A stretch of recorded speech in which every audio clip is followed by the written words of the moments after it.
Settle the wreckage. I'm glad you asked. Oh my god!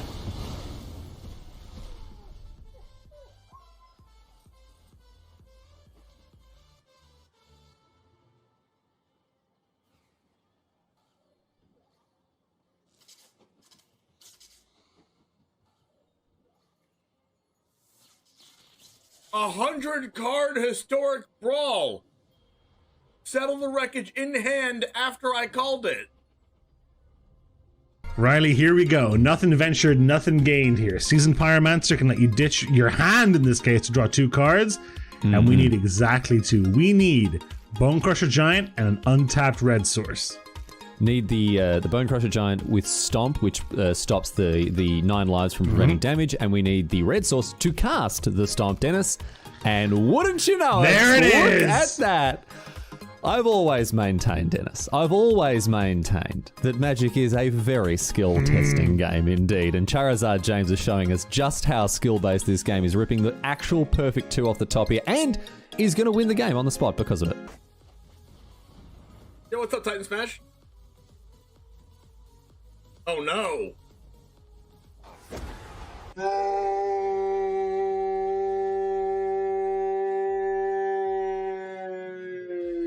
If this was the only way Tybalt's Trickery had ever been used, Riley, I think it would have been balanced the way Wizards intended it. I think this is actually Magic as R&D intended. Tybalt's Trickery. Getting rid of an eye twitch? Why are you scared of an eye twitch? Now you have to deal with the lol. What was that? I'm terrified of an eye twitch, dude. Like, if only it had been something like a lol, you know? Raise the alarm. We found their win con.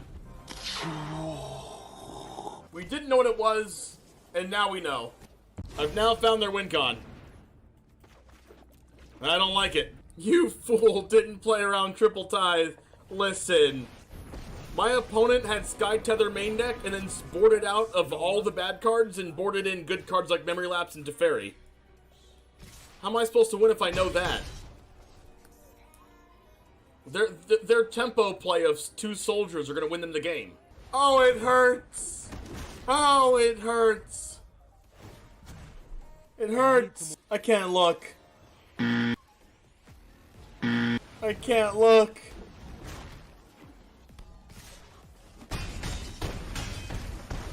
Ow.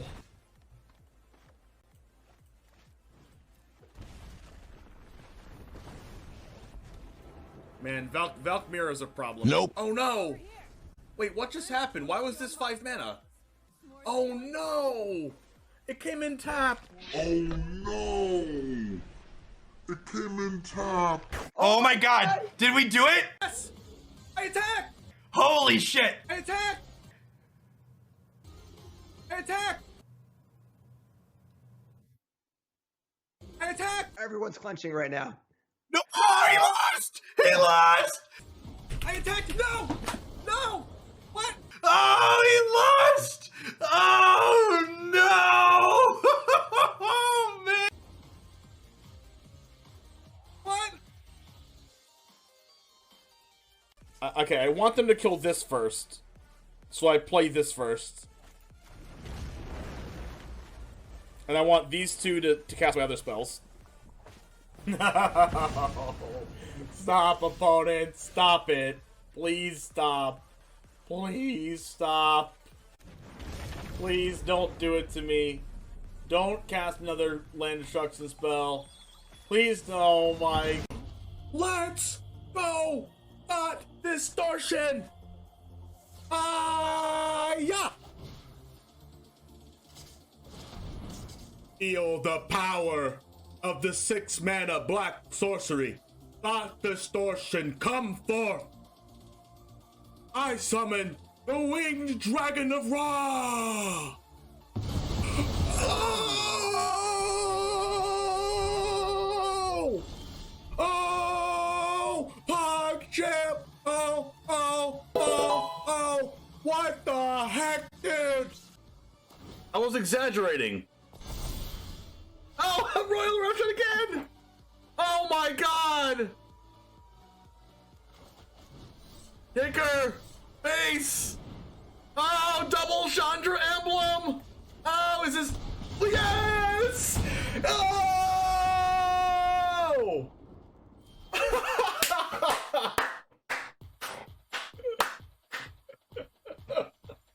Oh! I guess I should just use this anyway. Wait, is this game? Oh, face damage! Oh! No freaking way!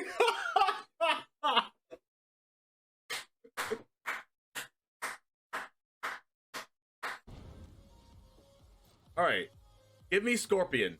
Off the top, right now. It's just too good to be true! It's just too good to be true! It's just too good to be true! What the heck, dude? Cheating! They have Fatal Push. I don't care. If they have Fatal Push, they're gonna use it now.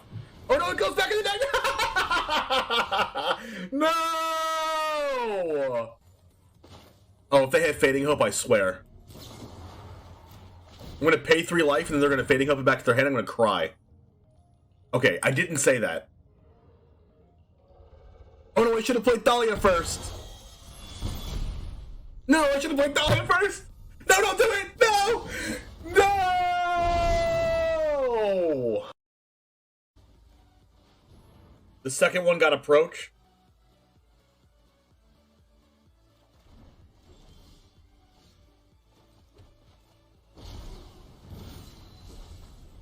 Wait, that still counts as casting, doesn't it? Wait, what? That's the worst possible.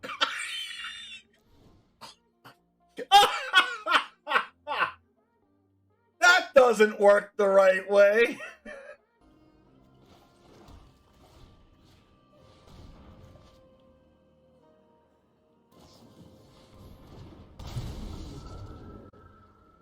Oh my gosh, is this lethal?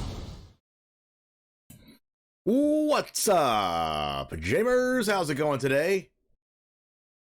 As you see, down below me, there's no Twitch chat. Okay? There's no Twitch chat. And as you see over there on the other side of the screen, there's no cool stuff sign. Okay? Because I'm recording a video that has to be without those things, so just bear with me. And I also did a poll on YouTube if you want to contribute to the YouTube poll that I did, because I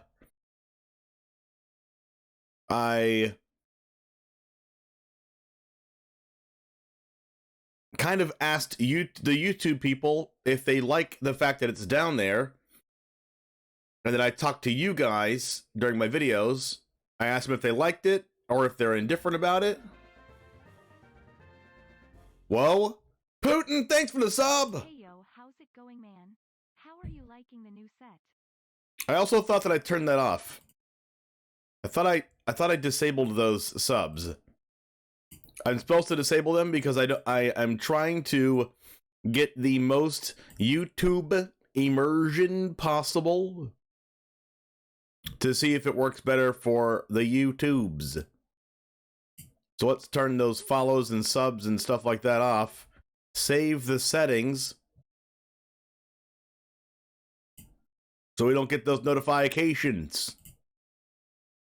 Joden, what's up? How's it going? You're liking the new set? I'm loving the new set. Let's turn some music on. We need our music in our lives. In other words, he hates us now, JK. Keep up the great work. Okay, during the YouTube video, I will pretend like you guys don't exist, okay? Twitch chat doesn't exist. You exist in my heart, right here.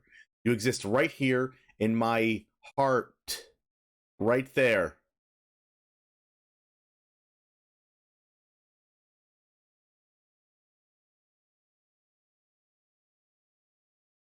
What's up, Threader? Thank you very, very much for the 2 months. Why is my music not playing? Can we understand this right now? Can you calm down, internet? One thing that I will not need to happen is for Magic Arena to freeze multiple times per day. Okay, my music is working. I'm going to give you a little bit of an inside stats, okay? Inside statistics on the 42 votes that we got on our latest post on YouTube. I asked, what do you think of Twitch chat interaction and the Twitch chat on-screen display in my YouTube videos? I like it, I don't mind it, indifferent, and I don't like it. 36% say I like it. 45% say I don't mind it, indifferent, and 19% say I don't like it. So we have 19% of the audience that actively does not like it. But more people like it than don't like it. So I'm not really sure what to think. But I would rather people think in my YouTube videos that they like it 100% of the time. I know it's not going to happen, but I want people to like it 100% of the time. So I'm going to test it out for a little bit to see if it does anything to my YouTube channel. But for questions that you guys have in chat or anything like that that you say, I will try my best to respond to it without actually acknowledging it. But I will respond. Like, if you say, why didn't you make this play? I will say, instead of directly responding to you in chat, I will say something on stream that will resemble me answering the theoretical question that someone might have, even though it's you, Twitch chat, that had the question.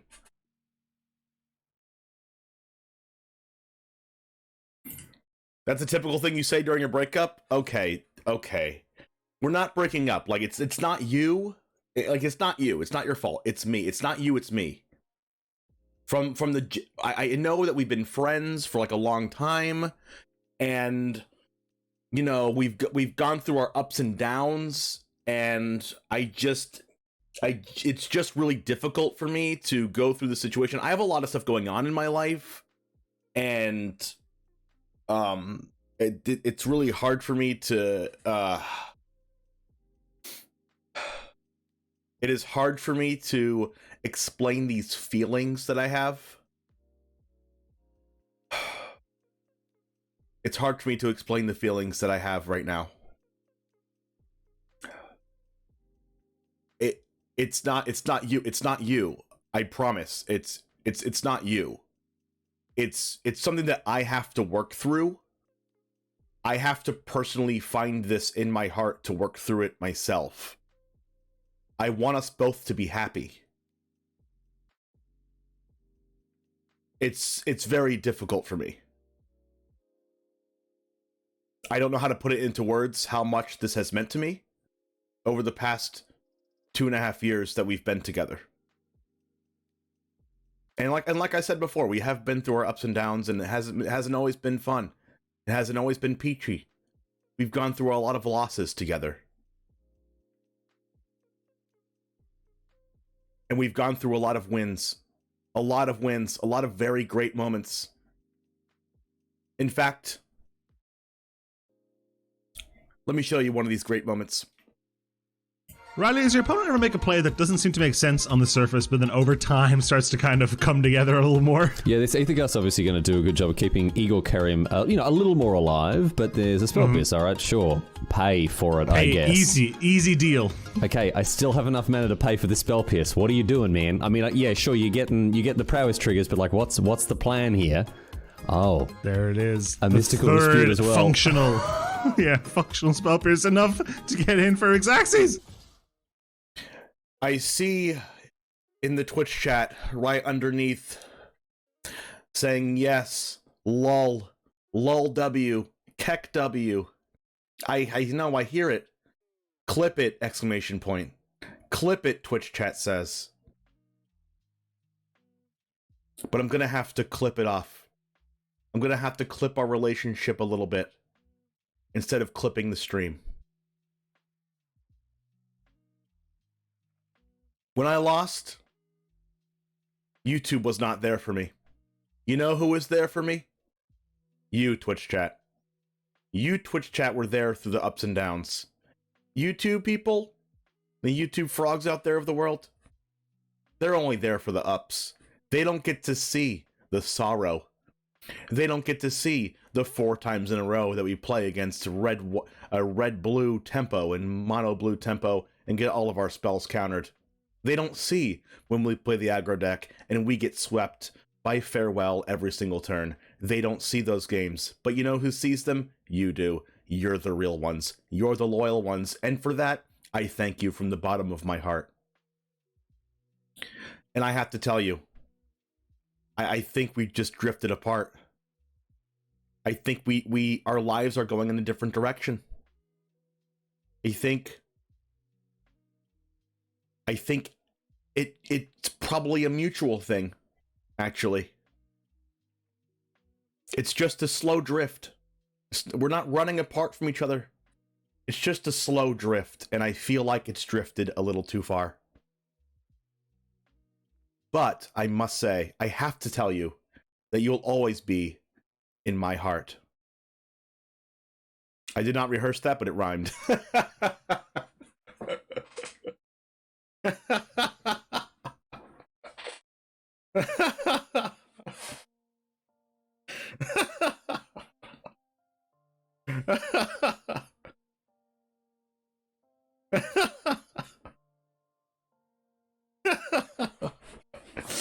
Was that good? Was that good?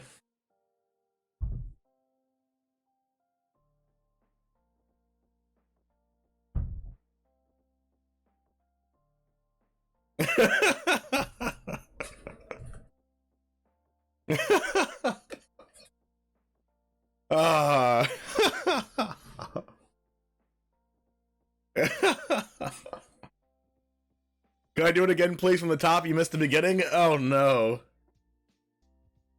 I was just explaining that I did a YouTube poll.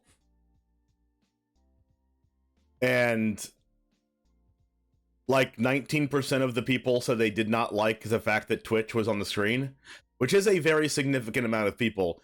If you consider the almost 3,000 subs that I have on YouTube, and you take 20% of that, that's like 600 people that watch and they're just like, I don't like this. That's a lot of people. So I'm going to try out an experiment where I ignore you. You don't exist to me during my videos. But outside of that and in between games and everything, I got you. You can still type your questions, you can still talk to each other in chat, you can still talk to me, and I will do my best to answer you while I don't acknowledge you. But we're going to try that from like today and see how you guys like that, and then afterwards we will see in between games and everything, let me know like if it's still fine. Because I need max immersion. Max immersion! Okay.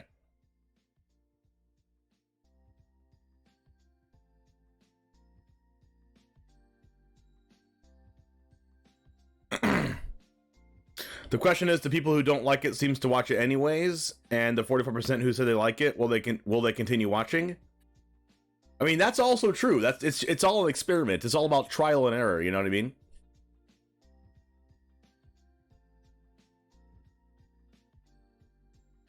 It's all about trial and error. It's all error is all about getting better, and all the matches that I play that are not for YouTube, I'll be just a regular old one Jame.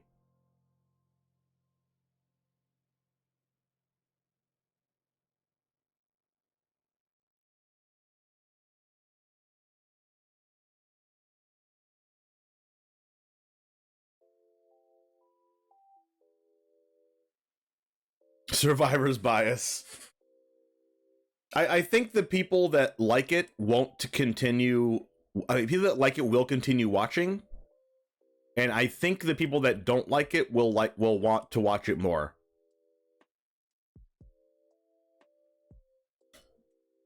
Like, I'm pretty sure that the people that like my content like it not just because Twitch chat is in there, but you guys do add to the fun. The question is also, if you stop interacting with Twitch chat, it will be a different content than most people are used to. That's true. I'm not gonna not interact with you all the time. It's just gonna be like in the middle of a game. I'm not gonna like call out your name, like Nuno asks a question, I answer this question, and then someone says like, did Steve Jobs die of ligma, and then I laugh at it or whatever. That's the kind of stuff that I'm like, okay, well, maybe they don't like that. Maybe that's why you don't watch YouTube. Oh, maybe.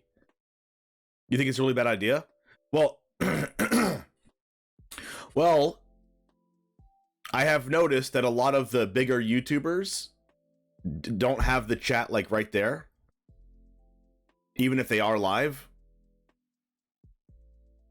And I want to see if that's like, because you have to think about this.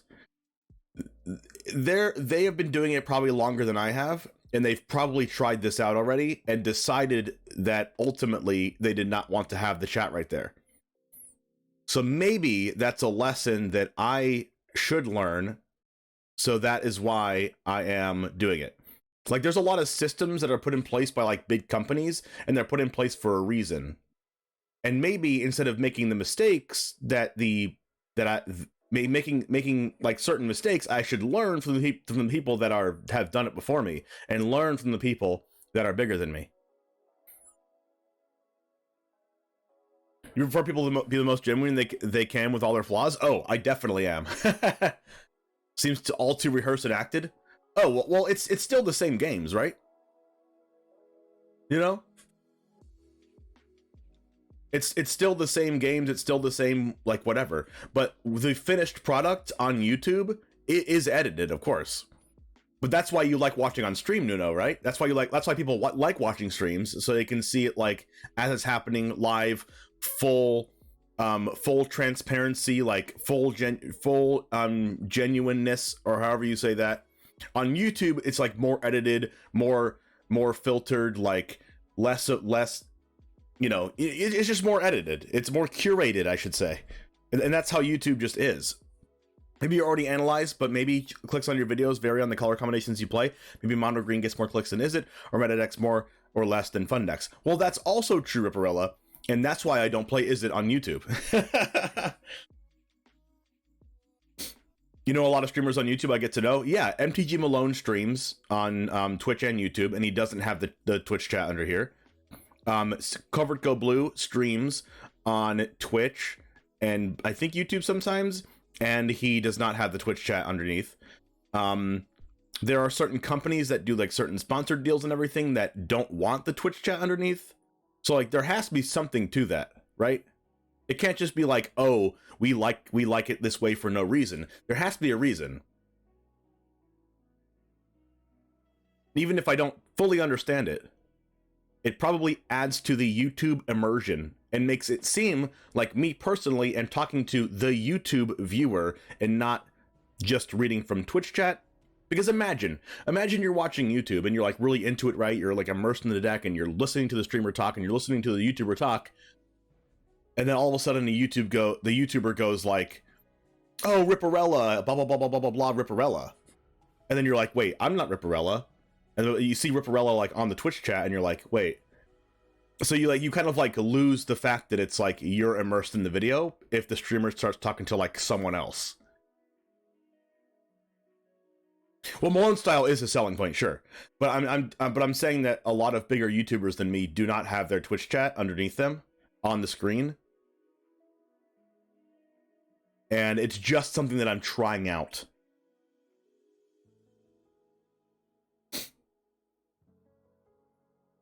So we will see how it works.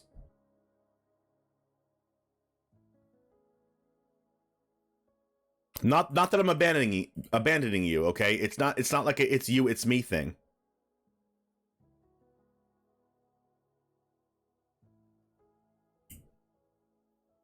It does hurt the immersion, yes. And a lot of big like sponsors of content don't like that it hurts the immersion. What's up, Victor?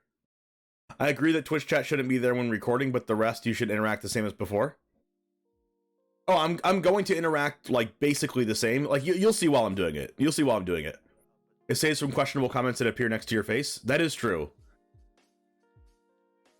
Like my face is down there, and then right there is like you missed lethal, and then I didn't actually miss lethal. You need a hug original? Okay. Type in 1 if you need a hug after this. Type in 2 if you don't need a hug and you don't like hugs. 1, you need a hug. 2, you don't need a hug.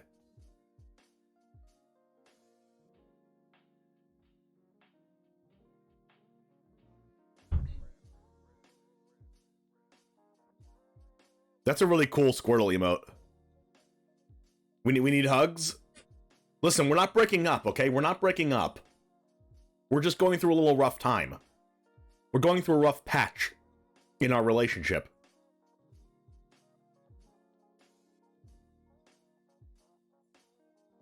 What's up, Mike? It's okay, it's not even rough. It's actually a good thing. Now, we don't have to read chats that are wrong underneath our name. It's a good thing. What's up, Thirsty Kane? Hello, hello.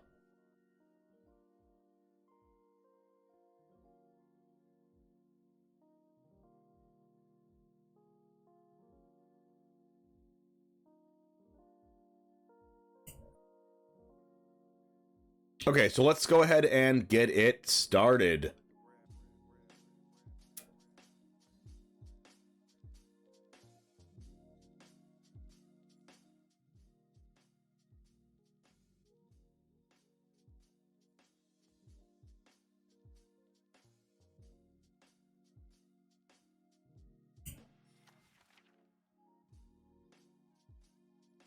And hey, Thirsty Kane and Nuno, and if there's another mod in here as well. I don't think there's another mod in here today.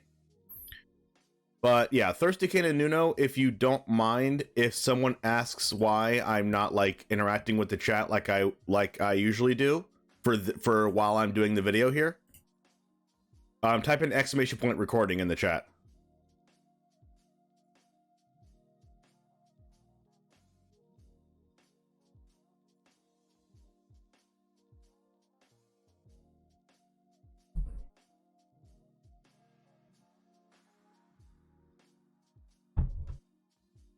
Okay, so that's what I'll be doing.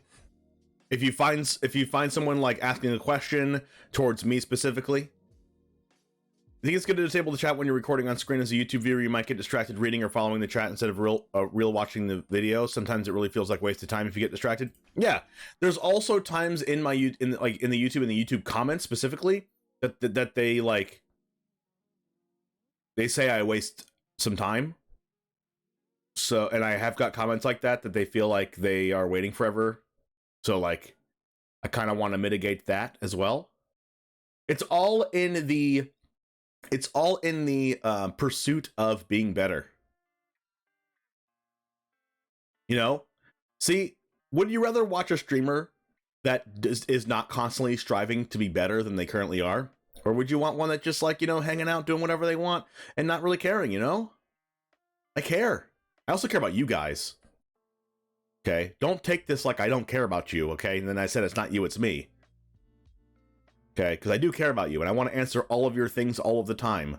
But during a YouTube video, specifically, it will be like this. That's what my last wife said. No! Before she took everything. No! It's not like this, I swear it's not like this. It's not like this.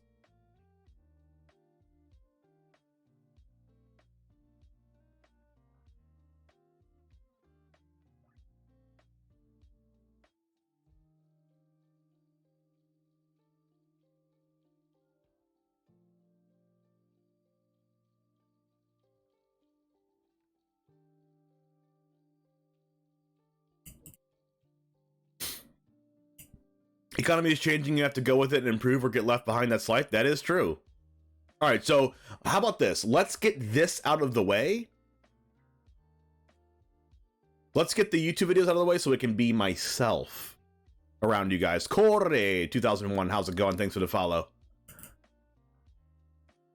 And I will do follow, I'll do like follow thank yous and sub thank yous and everything, just like normal, but I will do them in between games instead of during the game.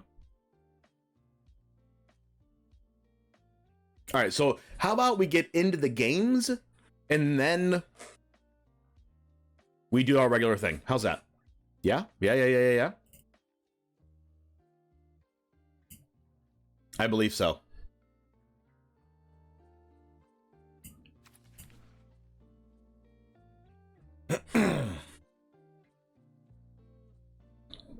Well, I neither agree nor disagree with the idea, so a person with proud 0 YouTube subscribers will not keep annoying about that one. Oh, no worries, Jordan. It is just a thing that we're trying.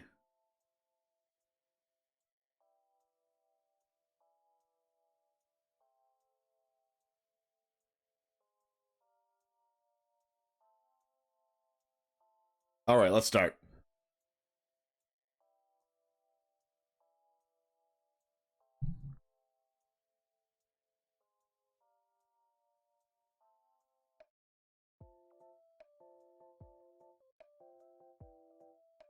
What's up, Jamers? It's the One Jame, and today we are playing Gex Meld. We are going to be melding Phyrexian Dragon Engine with MISHRA claimed by Gex for the new set of the Brothers War, and we are going to be attacking them with a 9/9 MISHRA lost to Phyrexia. If you haven't melded this before, oh my goodness, you are missing out. It's a legendary artifact creature, Phyrexian Artificer. Whenever it enters the battlefield or attacks, choose 3. Target opponent discards 2 cards. MISHRA deals 3 damage to any target. Destroy target artifact or planeswalker. Creatures you control gain menace and trample until end of turn. Creatures you don't control get -1/-1 until end of turn, or create 2 tapped Power Stone tokens. This card is absolutely bonkers, and every time you meld with this, you literally automatically win the game. So, what is our other game plan outside of melding MISHRA with Phyrexian Dragon Engine? This card, if you don't know what it already does, it's a 2/2 double strike.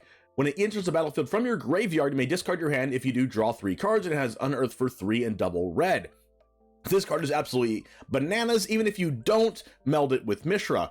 Well, we're also going to be playing an aggressively slanted game plan using Gex Yawgmoth Praetor as a 3-mana 3/3. Whenever a creature deals damage to one of your opponents, its controller may pay 1 life if they do draw a card. That includes every single creature that attacks. So you would play Evolve Sleep on turn 1, a creature like Tainted Adversary, Tenacious Underdog, or Bloodtithe Harvester on turn 2, and then turn 3 cast Gex Yawgmoth Praetor. You get to draw 2 cards if Evolved Sleeper and one of your other creatures deal combat damage, which is absolutely bonkers. Also, you can pay 4 and triple black for 7 mana to discard X cards, exile the top X card of target opponent's library. You may play lands and cast spells from among them without paying their mana costs.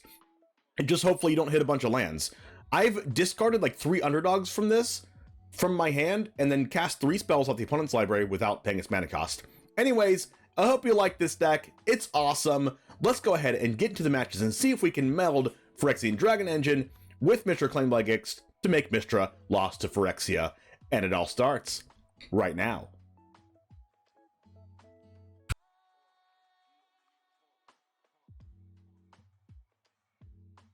Ooh, I had to cough that whole time and held it in like a champion.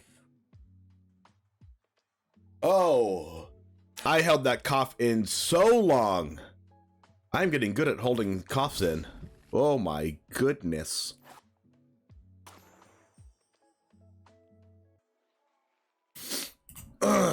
Woo. Oh my god. Woo.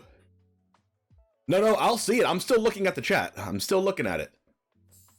Can you chat amongst yourselves? Of course you can. Of course. What are the deals? Oh, we have to get foil Go for the Throat. It's freaking 75% off. Why not? Wow, okay. Ooh, foil Obliterating Bolt for $7.50. Oh my goodness, it's my lucky day.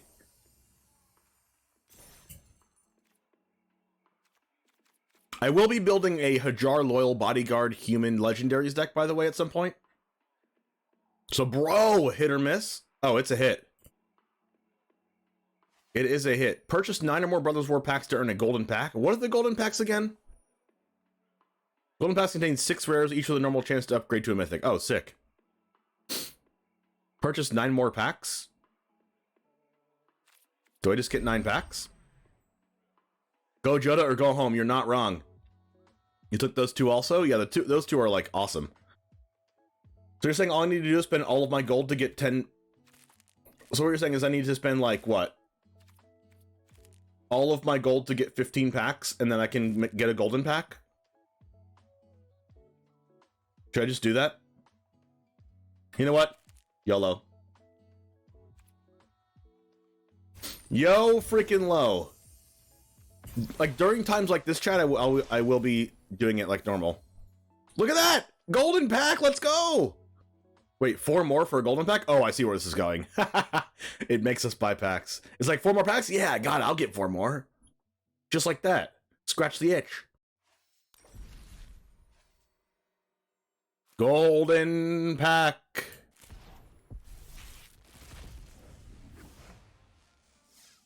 Legion, Steel, Devilish. Oh, wow, wait, you can get it from different sets, too?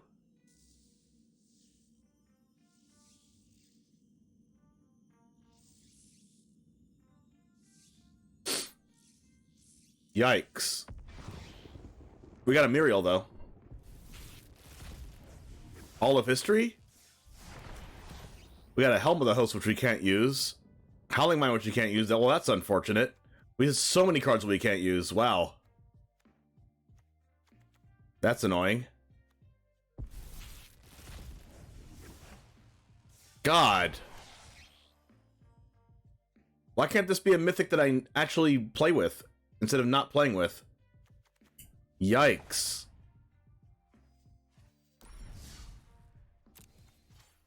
Oh, thank you for making that command, Nuno, whoever made that command. Anyways, let's go ahead and get started with the matches, but before that, let's talk about the sponsors of the stream. Number 1 is Ultra Pro, the standard and safe storage. Support DGen Gaming by checking out our sponsor. 5% off of Ultra Sleeves by using code DGen at checkout. 5% off of anything in the store at CoolStuffInc.com. Get cards, sleeves, deck boxes, and more. Use code James5 to get 5% off.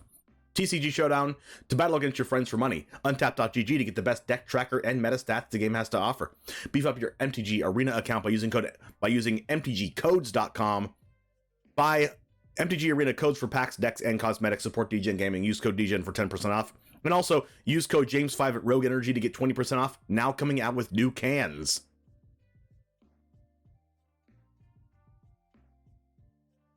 Those are the extra ones. You still got other rares and mythics. Okay, those are just the ones that they said that I got. Ah, okay.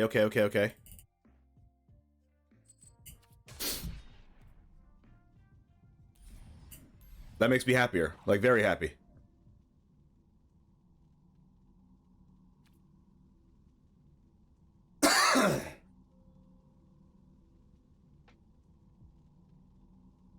Alright, so Gix. I'll be recording two different videos of the Gix Meld deck, so I'll be playing this for at least a couple hours. I wonder if Untapped is working. I don't think it is. I might have to refresh it. Maybe I actually have to update Untapped. It says update available. I think I actually have to do that.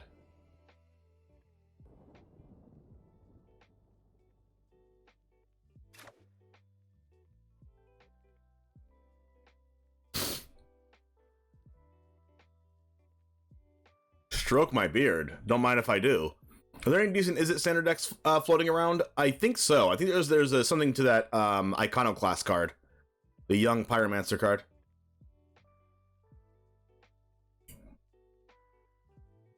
Okay, I'm going to see if Untapped has updated.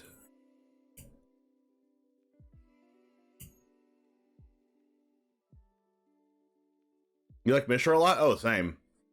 Stroke it, baby.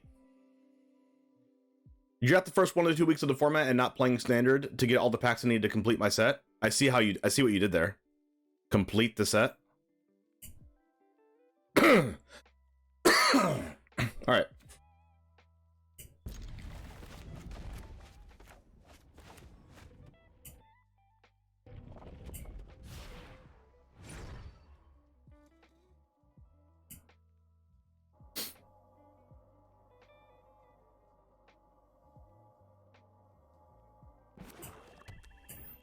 That's a swamp. That's an Okiba Reckoner raid. Deals the damage.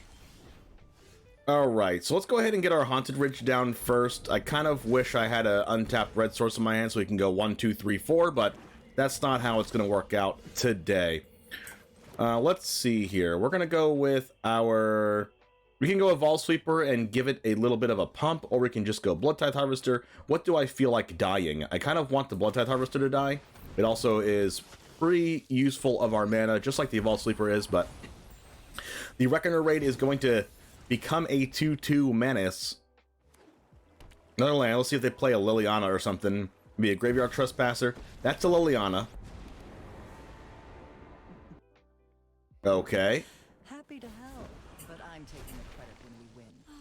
Sacrifices must be made. Alright, Phyrexian Dragon Engine. That's a good card to discard to Liliana because it comes back out of the graveyard. Let's go ahead and get out. I mean, if we go Fable of the Mirror Breaker, we can kill the Liliana if they don't block with Nezumi, but they probably will. Phyrexian Dragon Engine also... I guess I'll just get up to Fable of the Mirror Breaker.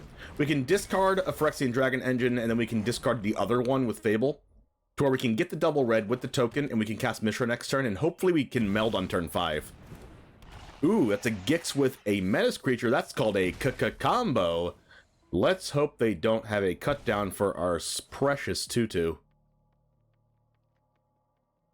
They chose not to discard. That is scary.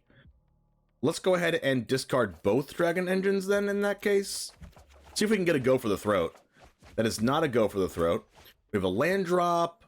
We can't cut down the Gix, unfortunately. But what we can do is go Mishra, attack with the 2/2, I guess. Because that gives us our 5 mana for Phyrexian Dragon Engine. We get a little bit of a drainage action here. That's going to get blocked. That's unfortunate, but we can cut down the Nezumi Road Captain with our treasure token, even though I don't really want to do that. So I'll give them all the draws possible. Invoke Despair. No! That's going to get rid of our Mishra and our Fable of the Mirror Breaker. So at this point, I think I just need to cut down Nezumi Road Captain.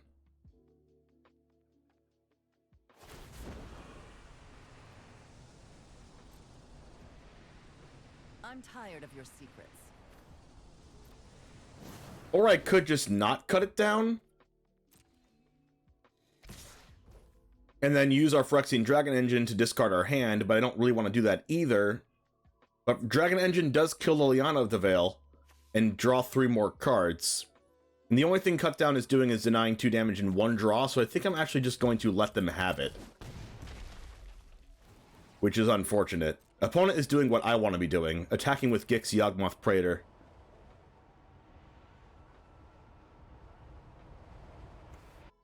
Which is a little bit unfortunate.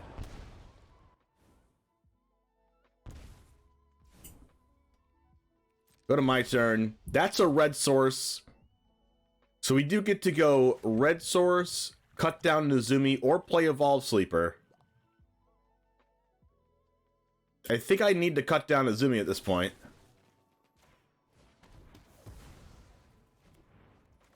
Let's go ahead and get in there with our Phyrexian Dragon Engine. It's going to come back out of the graveyard. We're going to discard our hand and draw 3 more cards, because I don't think I need those cards anymore. How about the same hand? Alright. Okay. How about the same hand? Knew this was a waste of time. Opponent is living the dream here a little bit with me not having a board and them being able to attack and draw cards. That's a Shelly. This is not looking good for the home team. That's 3 damage coming in, -1, draw a card, and then gain 2 life with Shieldred. So they're gaining a life and drawing a card every time they hit, which is really good. That Invoke Despair was super backbreaking. Well, here's our Gix, which is not going to do anything. We need to draw Go for the Throat or we are going to die. So let's go ahead and do this. We're going to discard this Swamp and try to draw Go for the Throat, and if we don't, we're dead. It is not a Go for the Throat, which means we have died. Zadoos, what's up? Ripperella in the chat. Once again. Sony has a new video with a cool artifact ramp visit deck. Oh, sick. I didn't even know that. You see how God Prince Jester said opponent living the dream, and I incorporated that into my video? Yeah. I mean, that match isn't going to be in the video, but it's the things like that I will do. Decided to try gold packs this time, did some math, and it looked like with my win rate in limited, buying is marginally better. So buying the gold packs is better?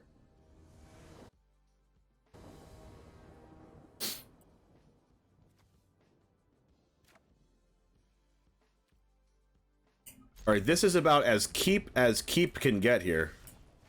Haunted Ridge first, then we'll go Sulphurous Springs, and then we'll go Haunted Ridge again. Let's see what they're playing. Black, red. Well, I guess we're playing the same deck. Dragon Spark Reactor. That is an interesting one. Let's go ahead and bring out our Blood Tithe Harvester.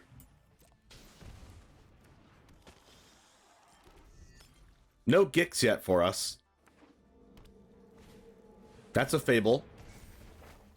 Okay, so we can kill the 2/2 and then play our own Fable, which is probably what we're going to do.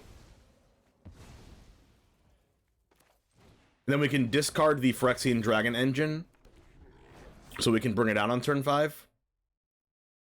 And then hopefully we draw a MISHRA next turn, so we can complete the meld. Discard Fable plus Dragon Spark, maybe looking for a land. Blood Tithe Harvester. Oh, this works when artifacts enter the battlefield. Well, that's pretty good with blood tokens.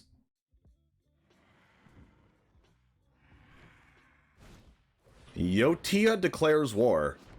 Create an O2 colorless... Okay, they're gonna tap stuff? What? Oh, wow. That was pretty cool. I do like that for the opponent. That's a MISHRA. Okay, so if I draw a land next turn, I can meld? Let's try to do it.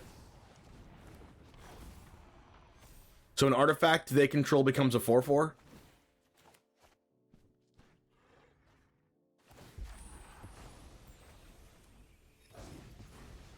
Oh my. So they can use Blood Tithe Harvester to make this a 1/3. We're not going to block. And we hopefully draw an untapped land next turn so we can meld. Dragon Spark Reactor can deal 2 damage to something by paying 4 mana, I believe. Maybe they have a go for the throat of their own or a Graveyard Trespasser to exile a Phyrexian Dragon Engine.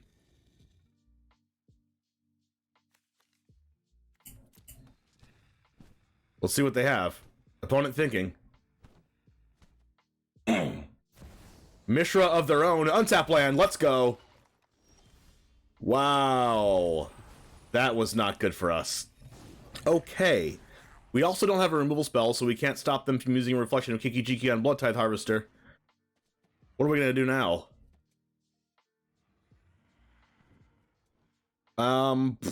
This is not looking so hot.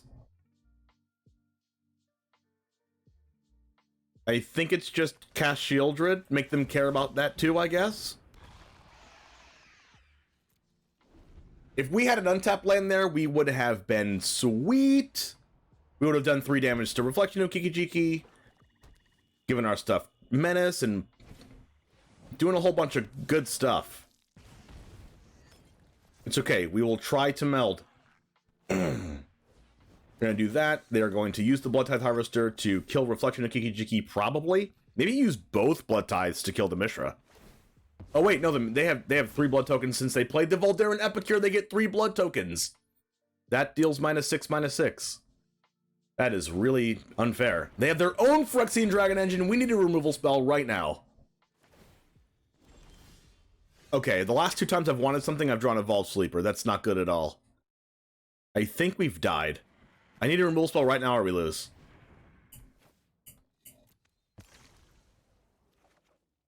That is the land we needed a long time ago.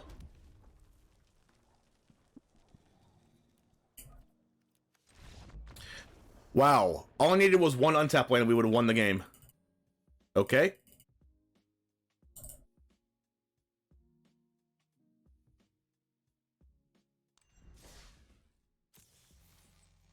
Not good, not good, not good.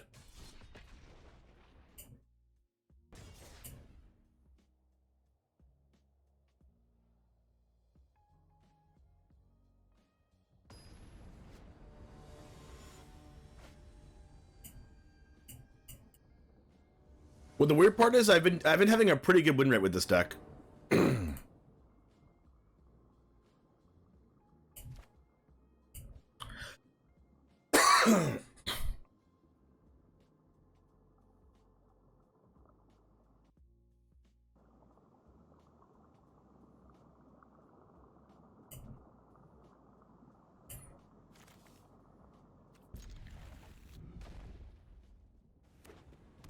All right, we have Evolve Sleeper, Blood Tithe Harvester, Go for the Throat, Gix. Let's go this, Evolve Sleeper, and we have a curve.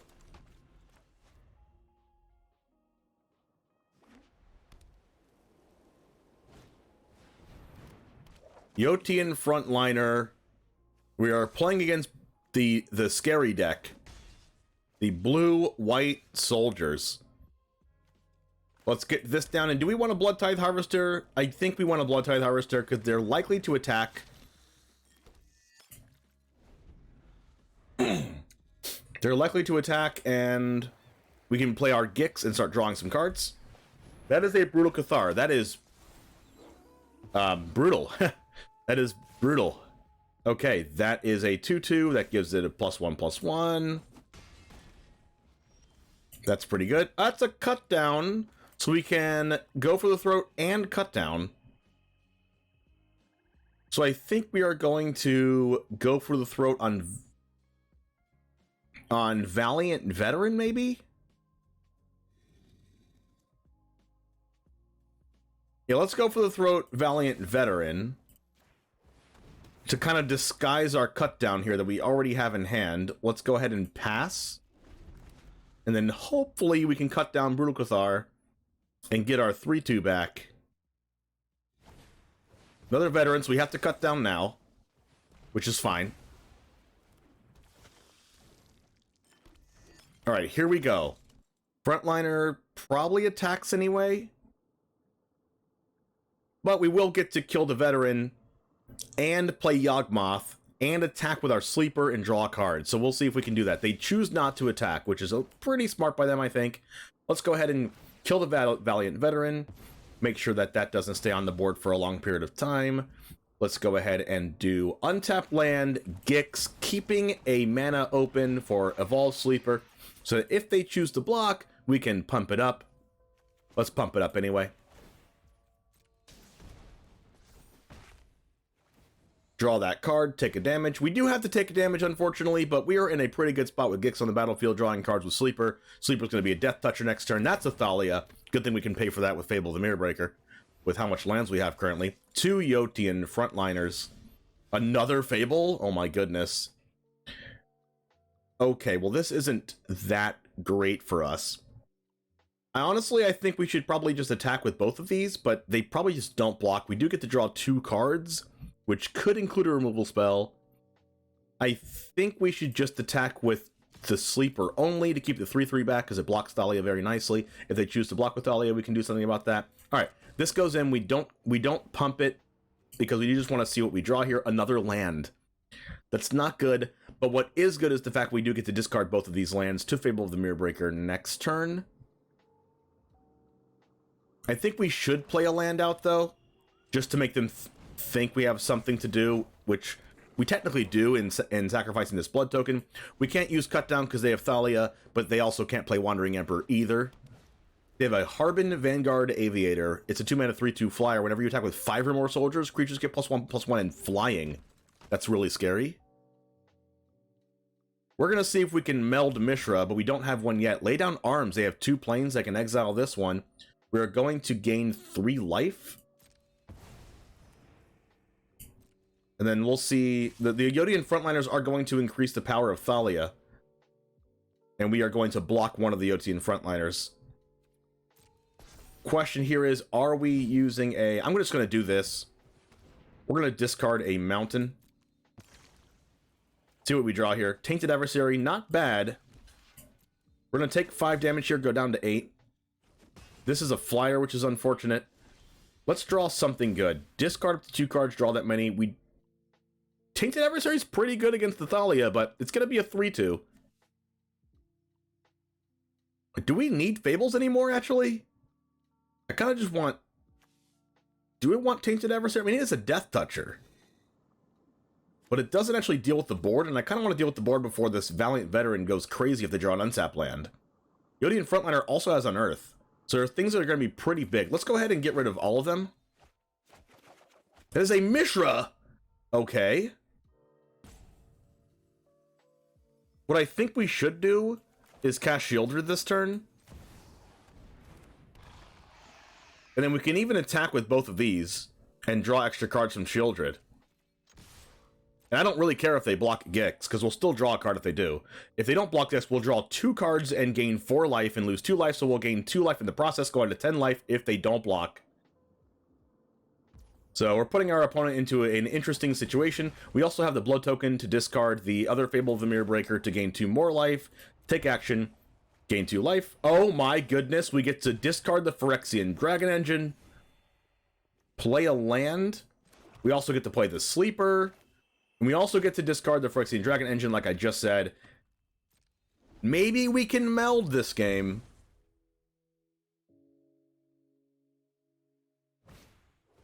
Recruitment Officer.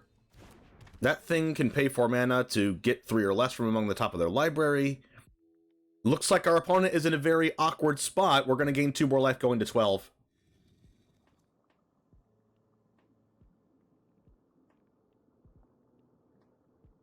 Opponent, thinking. Okay. Thinking some more, attacking with the flyer. Sure, I will go to 7. They are looking for that last land to go with their Valiant Veteran from the graveyard. Let's go up to 9 life, discarding Phyrexian Dragon Engine. And we're probably going to play MISHRA next turn. That's a cut down. So perfect. The plan is coming together. So we have 6 mana total, so we can go MISHRA and cut down. Let's go ahead and attack with just these.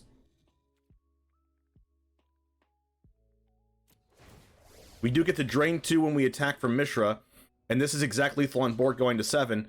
Chump, block.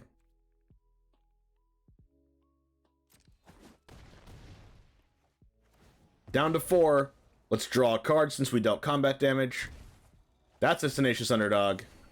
Then we get to hold up cut down for one of these things, but if they draw a land, that's going to be a little bit tough for us. So let's just kill the Harbin right now.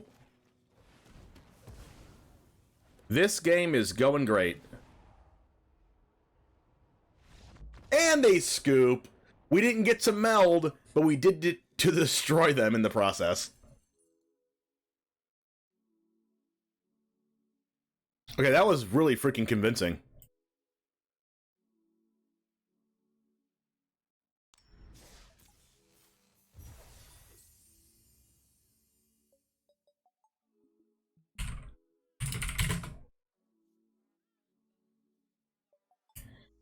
That was great.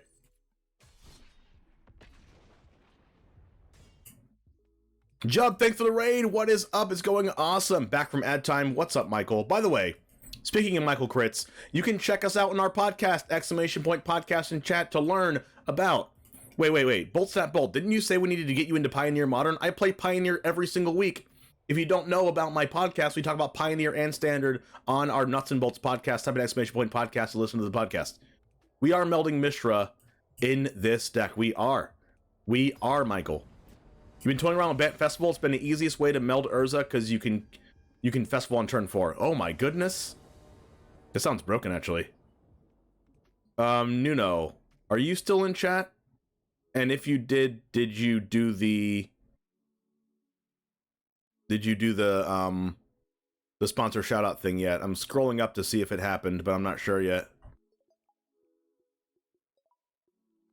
You and Brothers War drafted my LGS last night?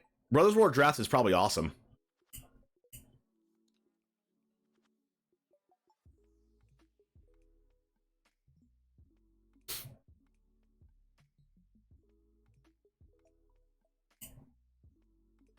Dragon Engine is smooth, 100%. Just playing Marvel Snap a lot. How many people are watching this and also playing Marvel Snap?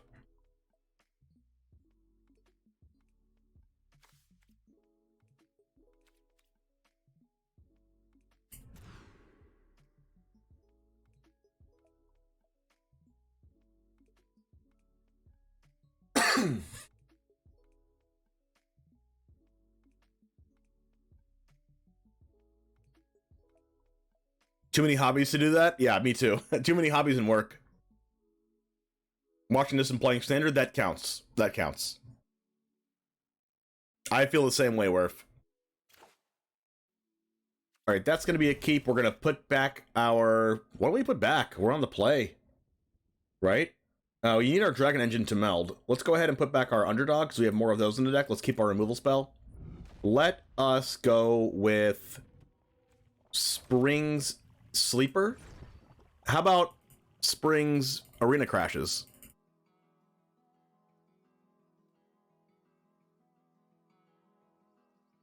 Do we like that?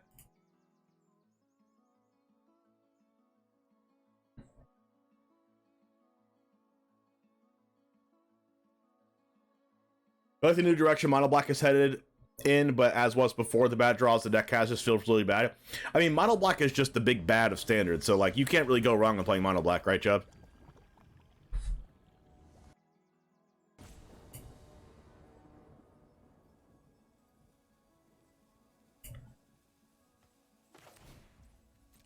Sleeper.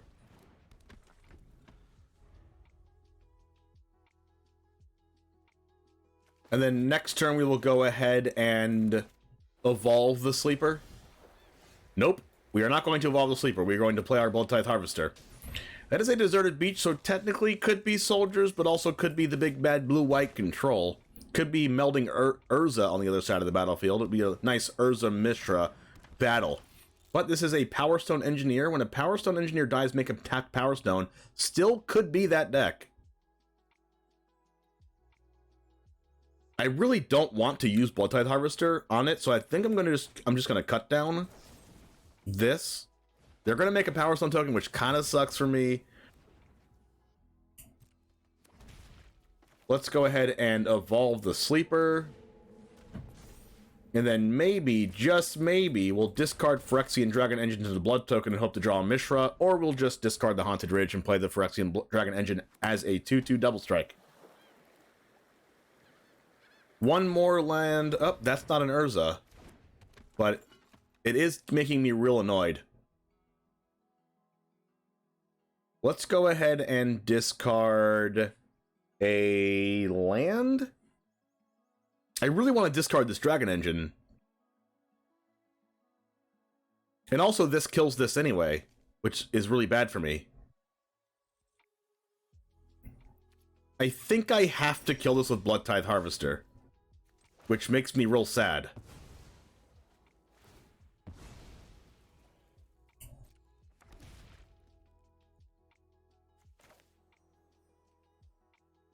And then I think I just have to play this out as a 2/2 because we need to put the pressure on.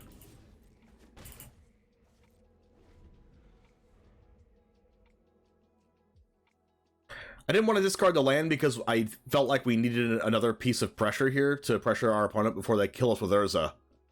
We could see a Mightstone and Weakstone here killing our Evolve Sleeper.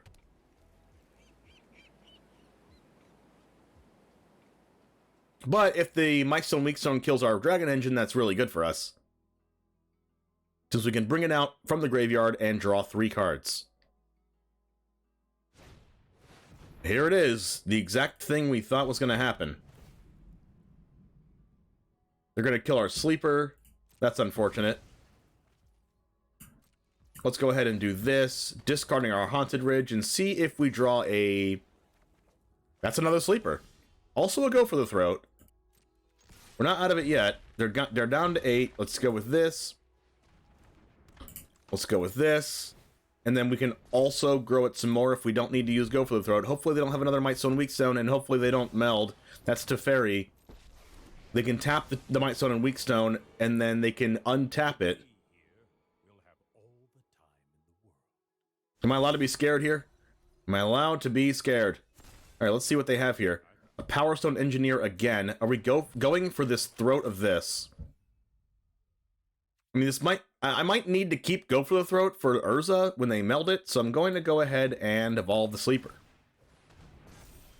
That's a land, which is actually good for me, since we can draw a card from Sleeper and use Go for the Throat. They're kind of forced to block this, which is okay for me, I guess. Power Stone Engineer. Did not think this card would be playable, but it is doing some work here.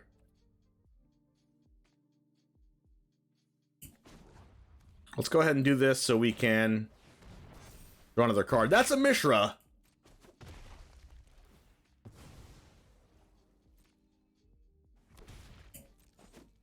Alright, Teferi goes down to 1, which means Teferi can't -2 to look for a new card. Another land, that's pretty good for us. Let's hope there's no Farewell. That's an Urza. Oh no, they can meld it. But we have Go for the Throat to kill the Urza in response. Let's hope they don't have a negate to protect it. It's looking like they might have it. Can they do this at instant speed? Oh, activate only as a sorcery. But I should let them do it. Let them pay the mana first. Cross your fingers. It worked. Let's go. Alright, let's go for this. Okay.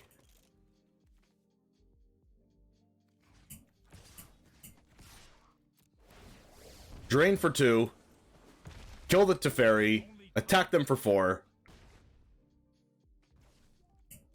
On you, opponent. Please don't have Farewell. And they scoop it up. MISHRA beats Urza.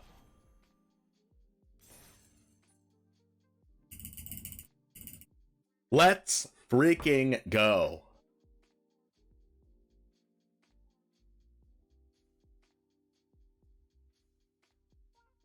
We could not meld it, though. Clearly the better brother. Not how the story goes, but I like it. Arena doing its thing. I don't think that's canon.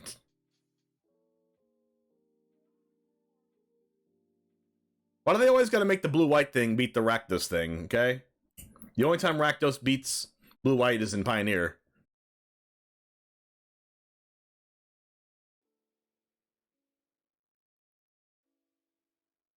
Why the heck did 7-Eleven send me an email?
What's up, Epic Bard? Rakdos gang gang, let's freaking go!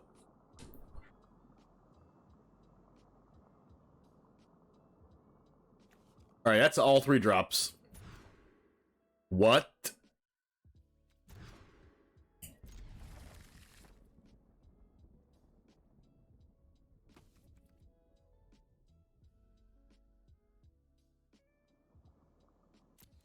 We will survive on Cut Down and Bloodtide Harvester alone.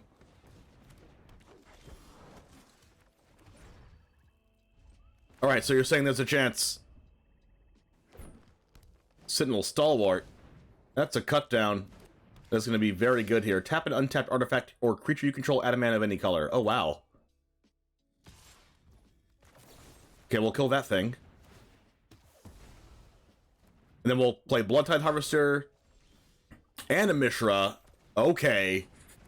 Alright, this mulligan to 5 might be really strong.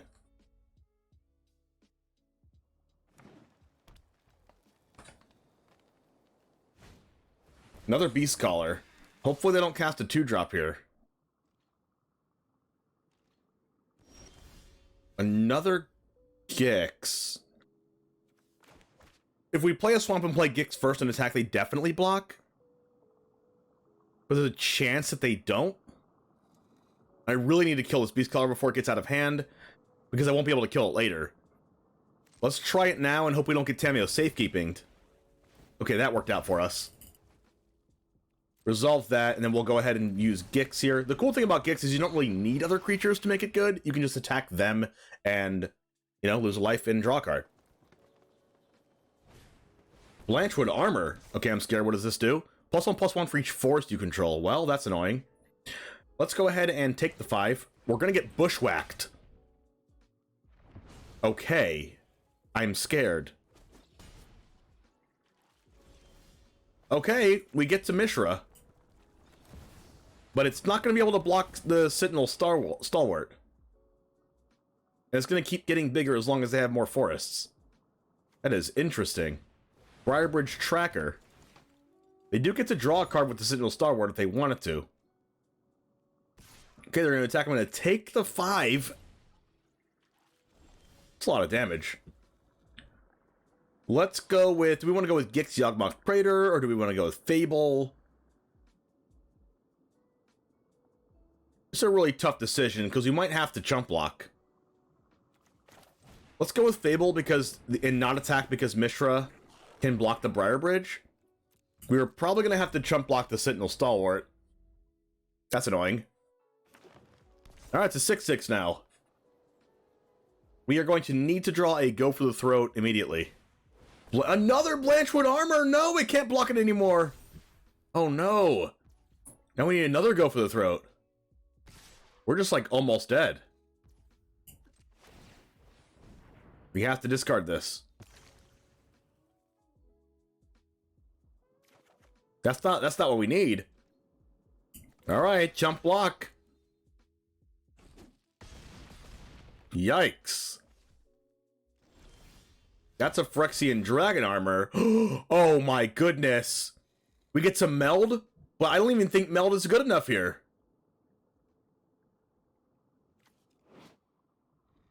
Discard 2, deal 3 damage, destroy an artifact or planeswalker. It doesn't say enchantment. Creatures get menace and trample. -1/-1. I don't think it can do anything here. Wow. Let's go ahead and discard both and see if we can draw Go for the Throat. 2 more lands. Well, I mean, we do get to draw 3 cards, but that's not going to be enough.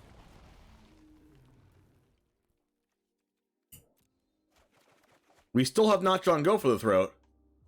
Let's meld and lose, I guess? Are we going to meld and lose? I've never lost a game that I've melded.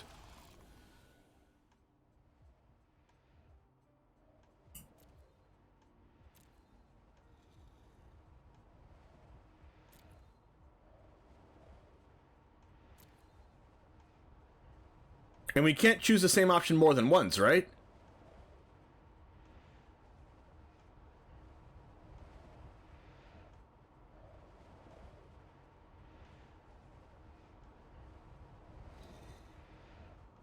Discard 2, destroy an artifact.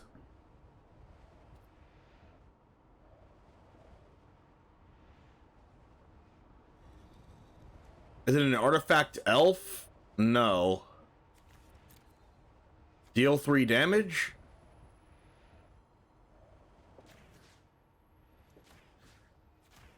This is going to make it so that if they draw a card in response, they still have to discard the card they draw.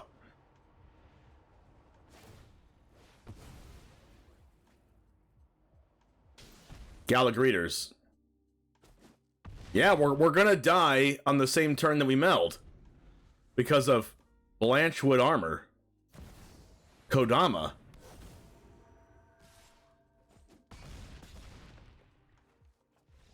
Okay. Well. Okay. Well then.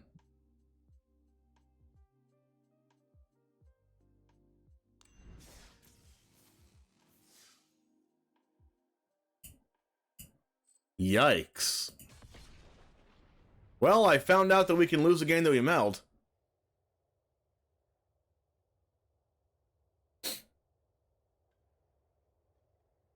Turns out that melding can't get rid of a humongous creature. It can't get rid of things that have 5 toughness or greater. I mean, it's a deck, but like honestly, like no, like Blanchwood Armor is not a good card, but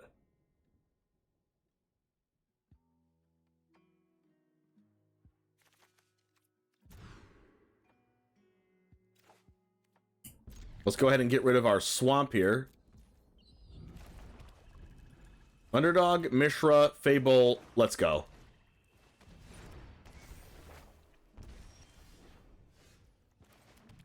Here we go. Shieldred in hand. Keep a Reckoner Raid. This might mean they're playing Gix, because it has Menace. Cut down main phase. That's interesting. Another Okiba Reckoner Raid. Let's go with Fable. Of course, this is our only play. Maybe we discarded Gix to Fable to try to hit our land drop to cast Shieldred if this 2/2 dies.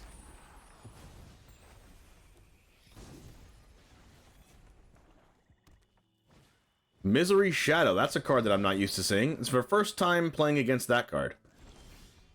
That's a land. So do I even need to get rid of anything?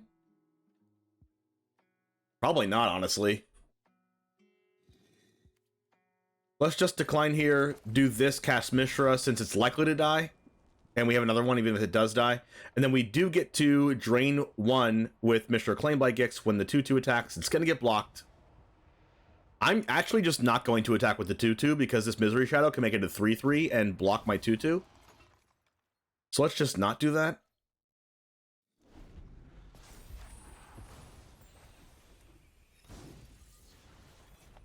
Our stuff will get exiled if it dies. Sleeper comes down. This 2/2 can be a 5/5 pretty quick.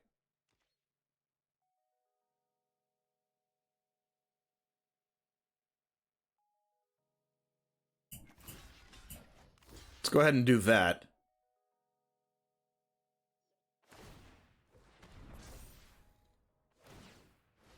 Yikes.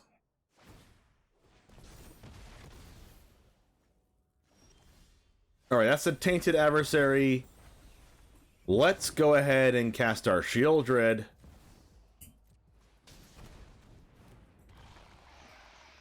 And let's go ahead and go no attacks. Let's see if they have a go for the throat. Do not have a go for the throat. Misery Shadow usually always gets in if they have mana available, right? Okay, not right now. They have their own Shieldred.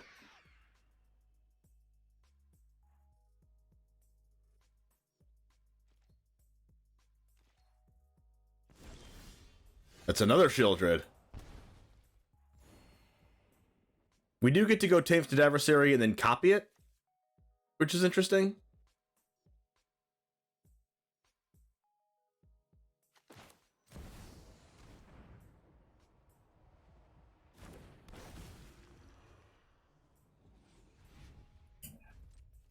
Alright, so we're kind of like in a little bit of a board stall standstill with both of us having Shieldred. Good part is if they kill ours, we have another. Here we go. Infernal Grasp. Yep, that's gonna kill it. We do have another one. We're gonna go to 7 by this trigger before we can cast ours. We're gonna go to 6 by casting ours using our Sulfur Springs.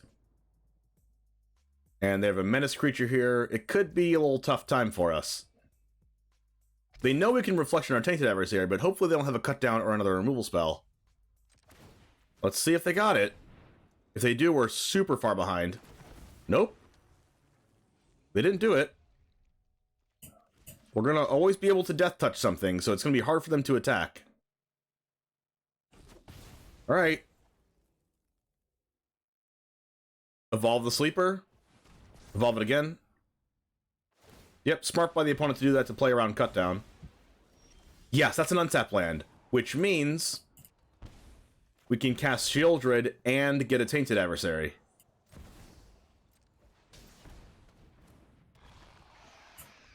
Alright, now we know they don't have instant speed removal because they didn't use it on the Tainted Adversary in response to a reflection of Kiki Jiki copying it, so we should be in a good spot unless they top deck Invoke Despair.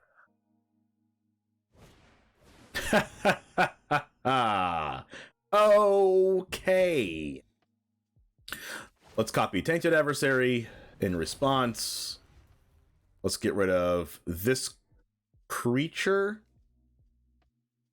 If we get rid of Reflection of Kiki Jiki, we take 4, going to 2, they draw cards, they lose life, they gain life. This isn't necessarily game.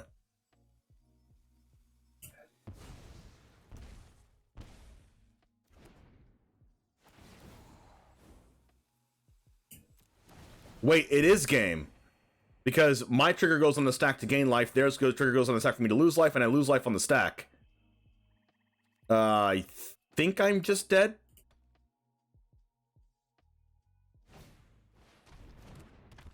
Just because of turn player and non-turn player. I should have sacrificed... I misplayed that.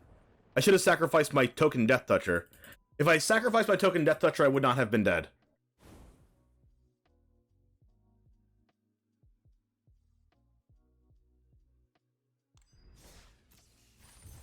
That's unfortunate.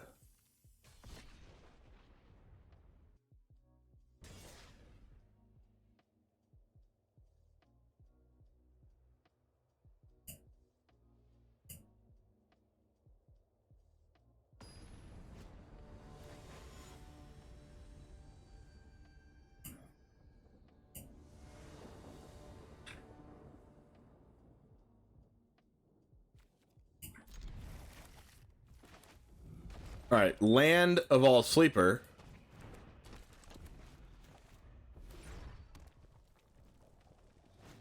Strangle. Why'd you have to strangle my Evolve Sleeper like that? Alright, here we go. Tenacious Underdog.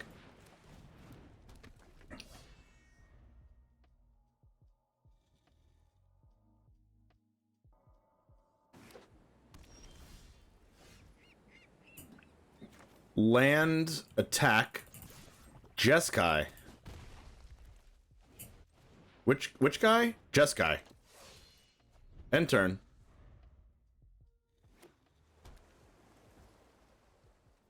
They're just gonna pass it up. Okay. Tainted Adversary. We're gonna have to watch out for a sweeper. And or Wandering Emperor. Faithful Mending. Oh no, I know what they're doing. They're gonna discard a 9-drop. Portal to Phyrexia.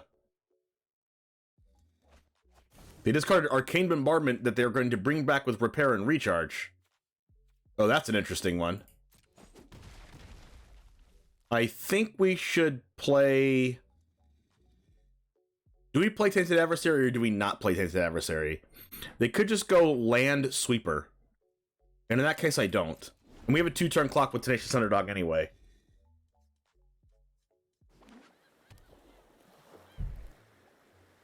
Or like Land Wandering Emperor. That land is actually super good for us. What? Because we can use Tainted Adversary to make other things. That's not a Wandering Emperor. Okay. They're gonna gain 2 life from this, so it's not technically a 2-turn clock. So let's go ahead and do this and hope they don't have a sweeper. They can't cast... Okay. They cannot cast Farewell next turn, so they have to have the 4-mana sweeper. They discarded Portal and Arcane Bombardment. This plays around Portal as well because it makes 2 2/2s. Even if they get the Portal back from a copy of Repair and Recharge, bringing it back, they can't get rid of one of the Tainted Adversaries and the Underdog, and they lose Oh my gosh. I think we're going to win this. Sacrifice 3 creatures. 3, 4, 5, 6, 7, 8, 9. They're going to take 9 from the Tenacious Underdog attacking, and we're going to win the game. After Portal to Phyrexia comes out, we're going to win the game because we cast our Tainted Adversary. Let's go. Nice. Sick. Can't beat a bunch of tokens, can ya? Nope. We have not melded yet, unfortunately. We need to get a meld game in here. Thank you, Victor. Give us a nice meld game.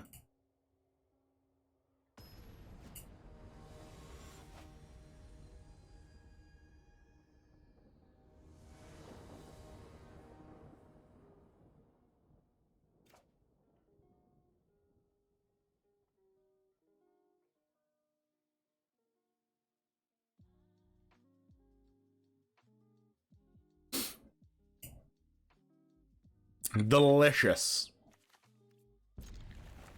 Okay. This is going to be good. If we can get our Tenacious Underdog to get in for damage against Gix with Gix Yawgmoth Praetor in play. We're playing against a puffin. Literally a bird.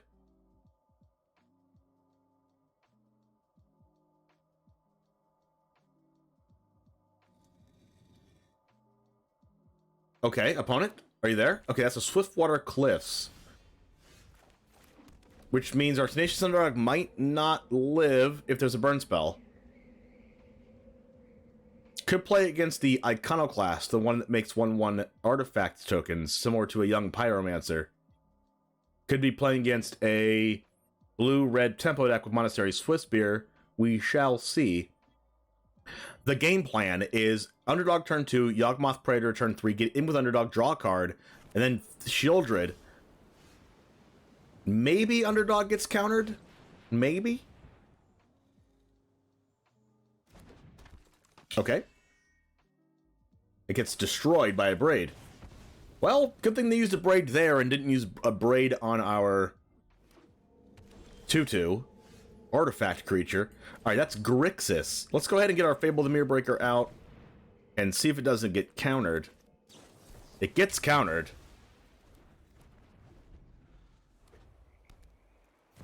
That's a Shieldred. We don't have an answer to it. We are, in fact, drawing a bunch of lands. Let's just cast our own Shieldred.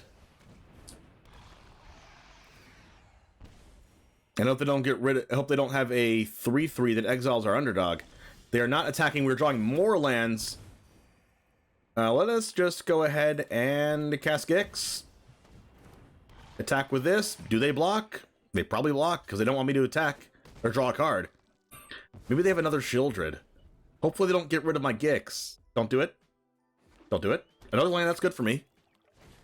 Invoke Despair that's not good for me. Well, at least we can start getting in with Tenacious Underdog. That's another... Alright, at one point do we just stop drawing lands? I don't know what that point is.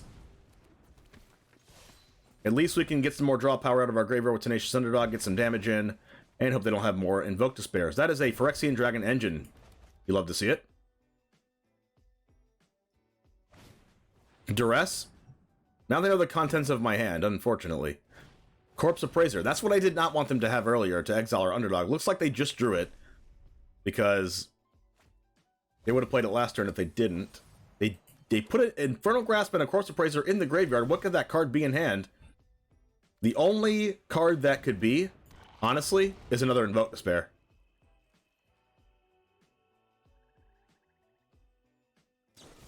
Okay, they're cutting down our Phyrexian Dragon Engine, which means they probably have another Corpse Appraiser in their hand. Which is really unfortunate. Yep. Oh my goodness, so good. So good.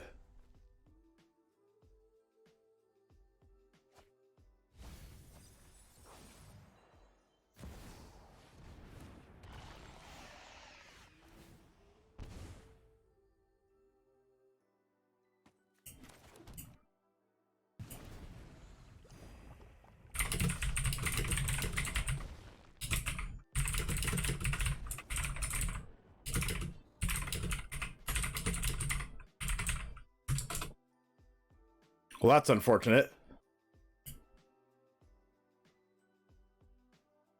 We just drew a whole freaking ton of lands there.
Hold on, chat.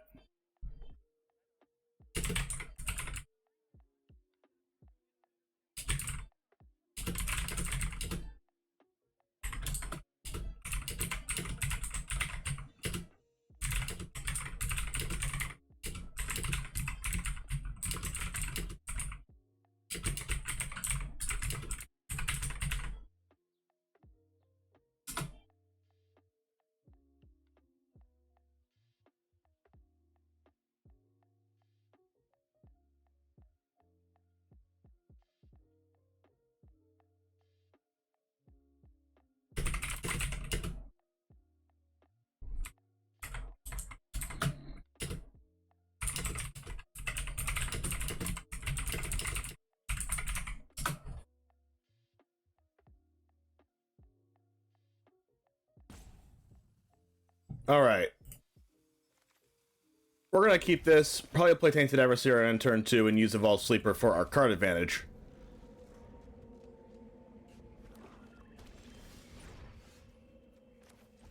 Tainted Adversary comes down, maybe it gets cut down, maybe it doesn't. It does not, okay.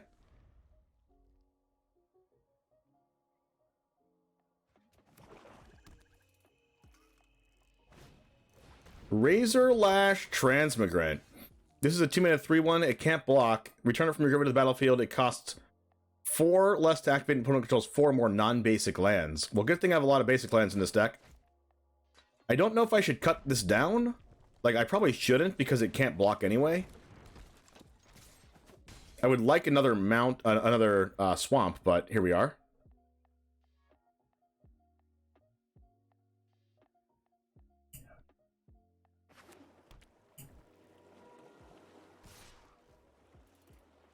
Do we ever block this? Like, no, right?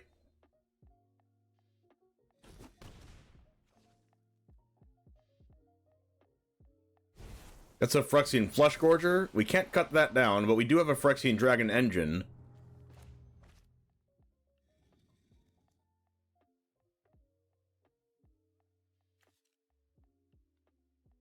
This does have Death Touch, so that's good. It has Menace, so I don't really want to block this anyway. Let's get it in with the Tainted Adversary. Actually, it doesn't even make too much sense to attack because they're going to gain 3 life on the backswing anyway. Maybe there's just a mono black artifact aggro. Mishra's Foundry in there. We could just first strike block this. Maybe they didn't catch that.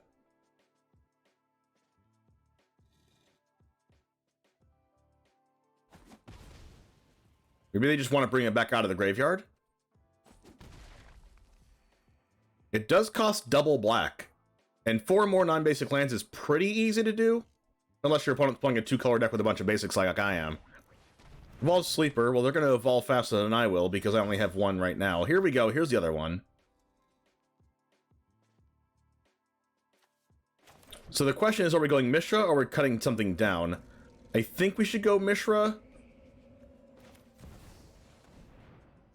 And if we swing in with the Dragon Engine, they do evolve the Sleeper past the point of this being on the board. So maybe I don't attack with the Dragon Engine. Basically, I'm trading Dragon Engine for Sleeper and losing the ability to meld next turn. But I think I am doing this because it does drain 2, and if they do that, they lose the Sleeper. And if I draw any untapped land, I can play the Phyrexian Dragon Engine anyway.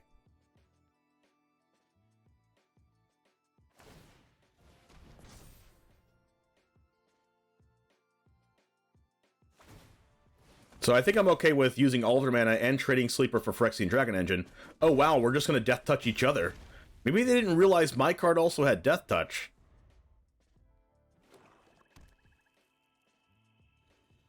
Hopefully they just play Invoke Despair. I've never hoped my opponent played Invoke Despair before, but here we are. Infernal Grasp Mishra. Okay, I have another one. That's good.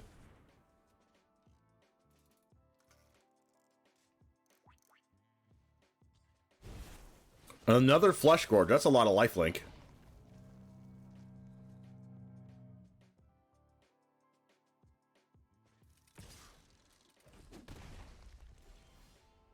Another Dragon Engine.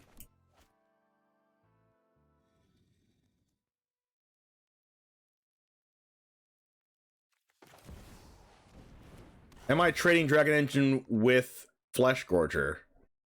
Probably. I can't block it anyway. Gain a little life.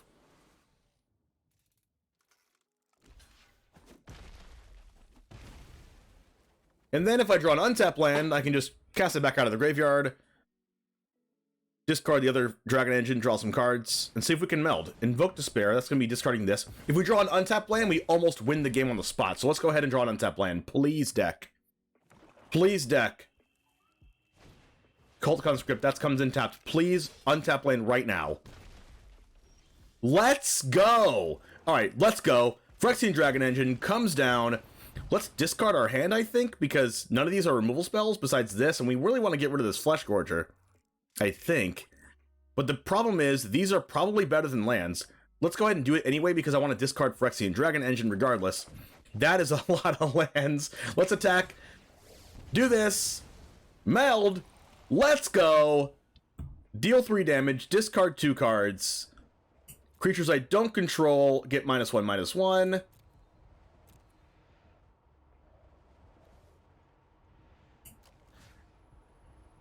Target one discards 2 cards, deal 3 damage to any target. Flesh Gorger will take that action, paying 3 life. I'm at 6. They discarded 2. Another Invoke Despair. Deal 9. Oh my goodness. Does this come back with haste or anything? Nope. It just comes in with a +1/+1 counter on it. It costs 6 mana to bring it back, though. Oh my goodness. Bring Razorlash back as a 4/2 land. Phyrexian Dragon Engine again. Discard my hand, draw 3. Oh my goodness, it's happening. Play Evolve Sleeper. Do this. Deal 3, Menace, doesn't really matter. Discard 2 cards, whatever. GG's, let's go. Wow! Insane. We got the meld off, chat. We did it.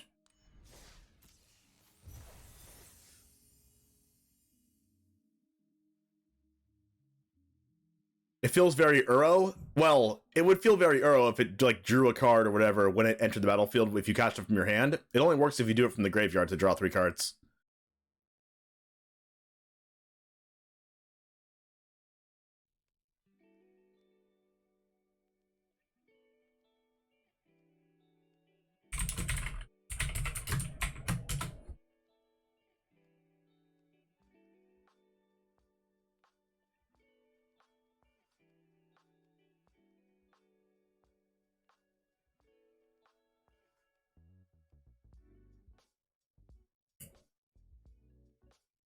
All right, now how much time was that?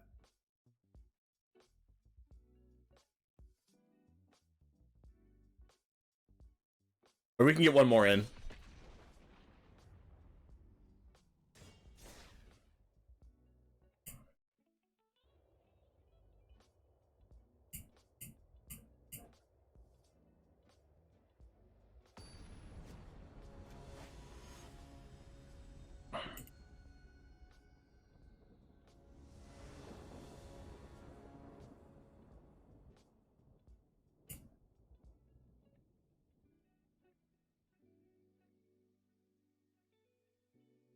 Good time to go to sleep. Take care. Have a good one, Joden. Pleasure hanging out with you today. Hearsay, I did see what you said about messing around with the Bant Festival, that you can meld to Urza turn 4. I do want to try that out. Nuno, did you hear what I said earlier about, I mean, no worries if you didn't, I'm not sure, because I need to scroll up to see the chat, but to do the sponsor shout out from earlier, if you can. Why are you watching a streamer exactly from the opposite part of the planet? That's how the internet works. All right, I go first. Couple cut downs. Fable, I'm here for it. I love the fact that Fable can get rid of the Phyrexian Dragon engine, and then also the very next turn, you can bring it back out of the graveyard if your token lives. The problem is the token just hardly ever lives.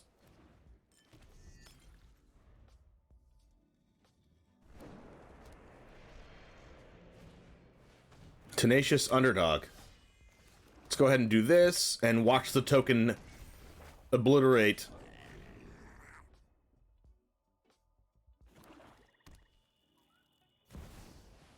Yep.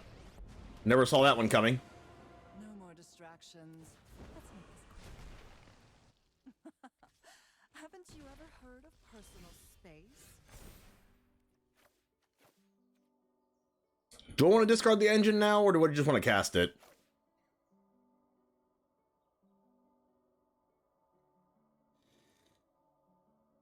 No, I kind of want to just discard 2, try to get an underdog or something. Okay.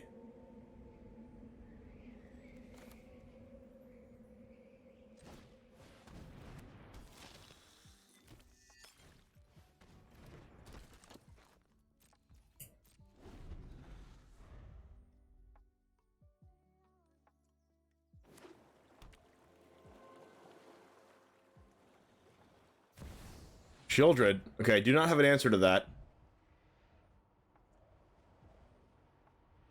Do I have an answer to that? I actually can kill it.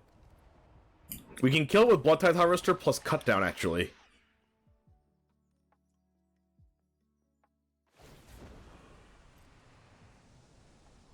Don't overthink things. Discard, go for the throw. That's pretty good for me. Please attack.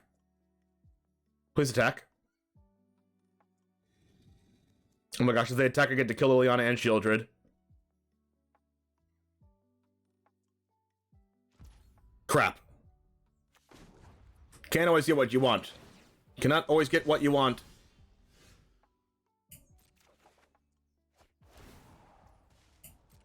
That's a land for the Phyrexian Dragon engine, but that's not going to be good enough. Let's go here into here. Here into here.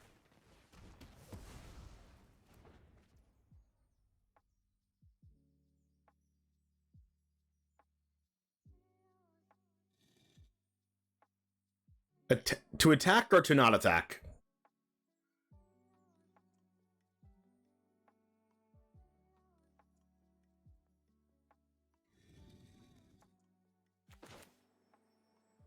I'm just gonna do this to get out of cut down range and then pass.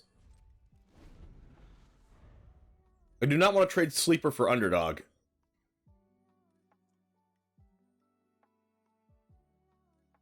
And if they plus Liliana, they have to get rid of one of their own cards, or just minus Liliana, which is also fine for me. Sorry, I'm not interested in dying today.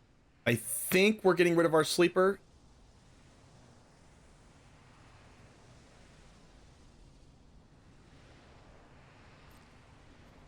It's a little bit unfortunate, and hopefully they don't have Graveyard Trespasser to exile our Phyrexian Dragon Engine. I don't think they can exile it from our graveyard if they don't have it. Okay, wow, that takes a huge hit on our hand. Because now, if we draw 3 cards, we lose 6 life. And which means we have to block here. Yikes. So we go to 7, and then we just die. Wow. Well, that was about the worst possible situation.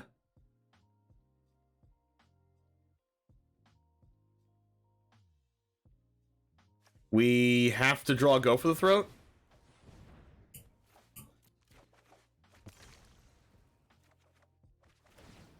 Nope.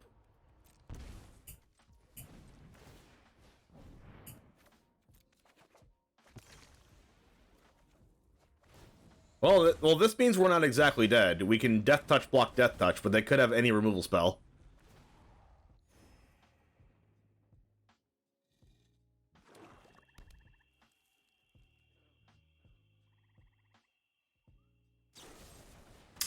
Yep. We were down to 1 life when we draw for turn. That is really annoying.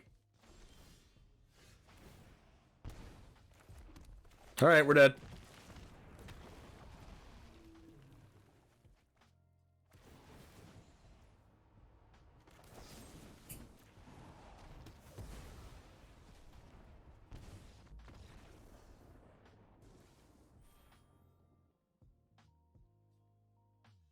Shieldred is a monster.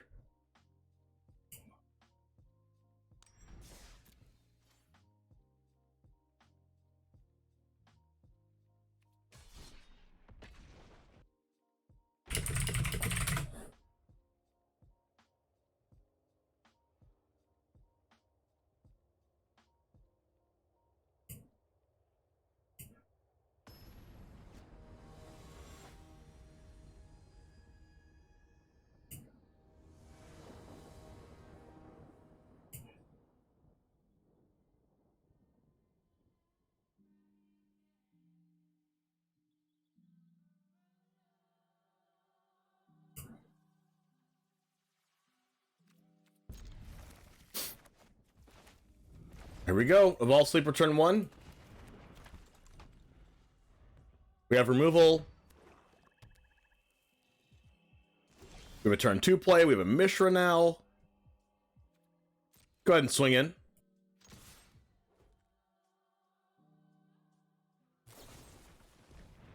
Yep.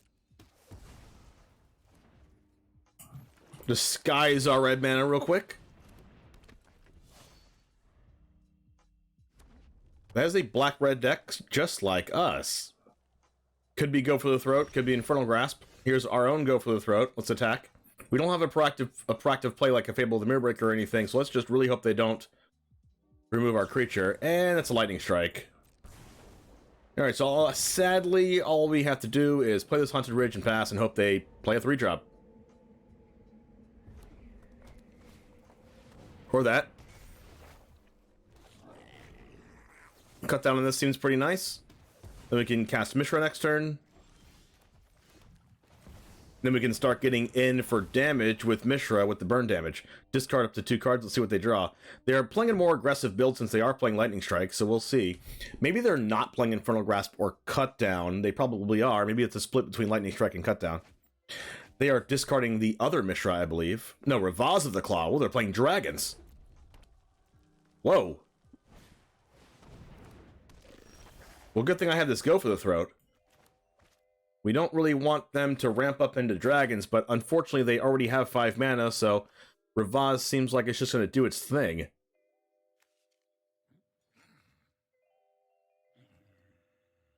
So I think we should just go with Yawgmoth. Attack with Mishra, and not care that they have the Ravaz, and use our Go for the Throat on a bigger dragon. Sweet, sweet card draw. We're going to use our cut down on the Reflection of Kiki-Jiki anyway. So I feel like this is a good play. That is a Tyrant of Kerr Ridges. That's going to kill our Gix Yawgmoth Praetor. Does 4 damage to any target, one of the new cards that came out. I love this card. Unfortunately, Gix goes down.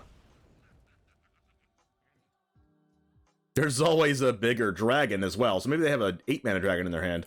Are there any 8-mana dragons in Standard? I don't even know. This might be the biggest dragon in Standard.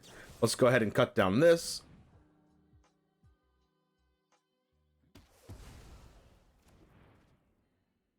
We have Mishra to drain some life and gain some life. Let's go land. Let's go for the throat. Ravaz does let them cast creatures from their graveyard, which is really scary.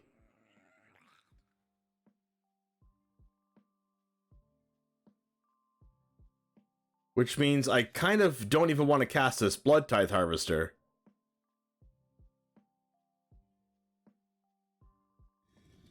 I don't want to cast this Blood Tithe Harvester because it's just going to die.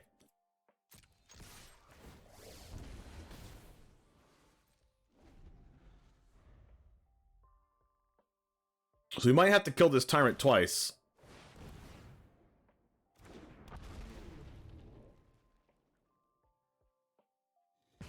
And now I know why they play Lightning Strike. We need a spell to cast that does something. Now we get to cast this.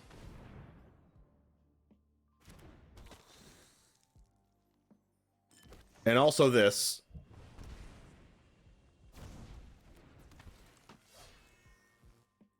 And then we get in with both of these, drain for 2. They can't block the Mishra anyway. I mean, they can block it, but they can't kill it. Oh, wait, I forgot I had fire breathing. Oh, no. Goodbye, Mishra. Misplays are a thing, I guess.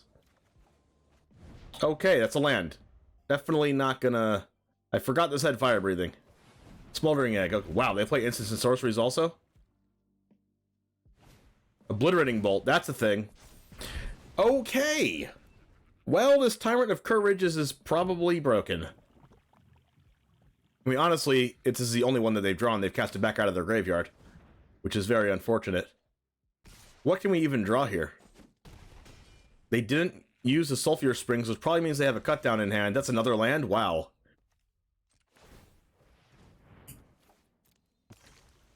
I need to stop drawing infinite lands. That's a Gix, which is not going to help. But what is going to help is me putting a stop on my end step and drawing exactly a 2-mana instant speed removal spell off the top for this Tyrant of Kerr Ridges.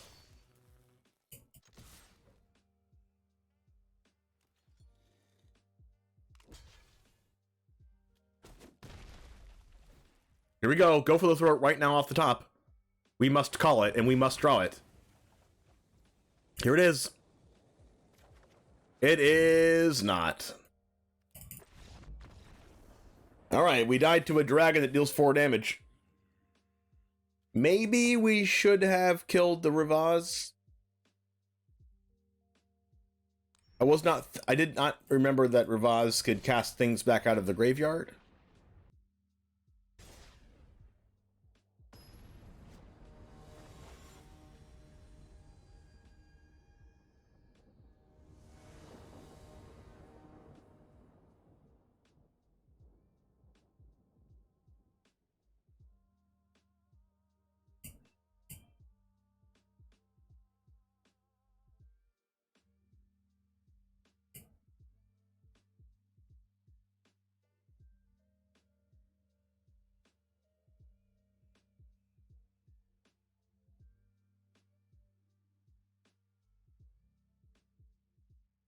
Yesterday I was watching the car with my son. He said, "Dad, can't you just use a sponge?"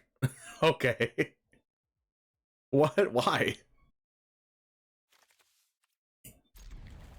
Okay, this doesn't have any red cards in it, so I think it's worthy of a keep.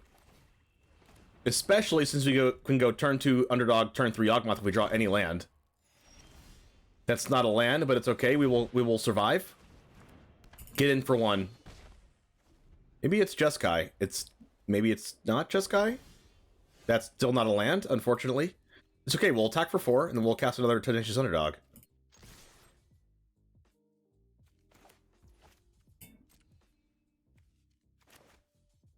Also, a thing I like about this deck is that Phyrexian Dragon Engine gives Gix 2 draws because it has Double Strike. Okay.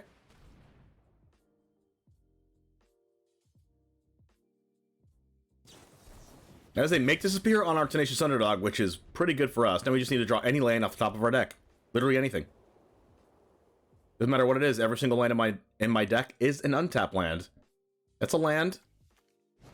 It's Celestis. A little scary. That is not good. Not good for us at all. Tainted Adversary, get in for 4. I need any land would have made this game way over, because I would have had Gix drawing cards. I would have like 7 cards in my hand right now. But I only have 4.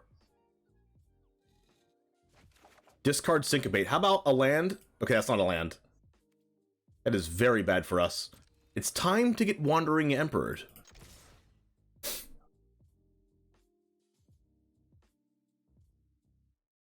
We're doing pretty good for only having 2 lands, but they're eventually it's gonna catch up to us eventually when they start casting big spells and we only have 2 lands.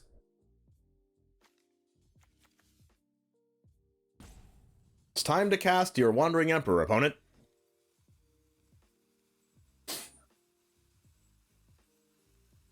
Do I want to cast this Wandering Emperor now, or do I want to cast a different removal spell now and make sure that I hold my Wandering Emperor for next turn?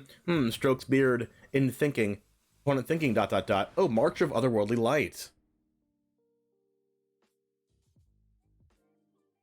I should probably just cut that down. So I'm not going to use cut down on anything else, and I don't really want it to get exiled. It uses up my mana quite nicely. They take 5, go down to 8. Or they take 4, go to 9. And it does become... I thought it would become day, but I only cast 1 spell. That's a Blast Zone. They can kill my Evolved Sleeper with that. That's another underdog.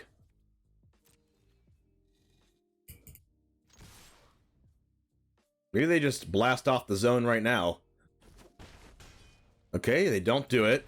They're going to put the Blast Zone on 2 then and get rid of our adversary and our underdog. Somehow they're at 5 life, and I have 2 lands in play. Devious Cover-Up. Put back March of Otherworldly Light, exiling the underdog. I need any land in my whole deck, please.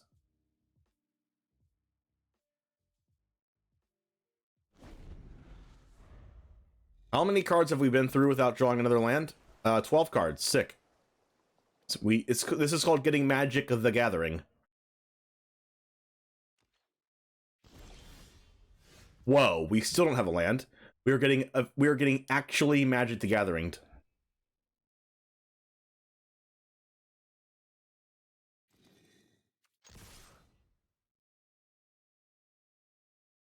If they don't use the Blast Zone, aha. Dead. Down to 3. Your go.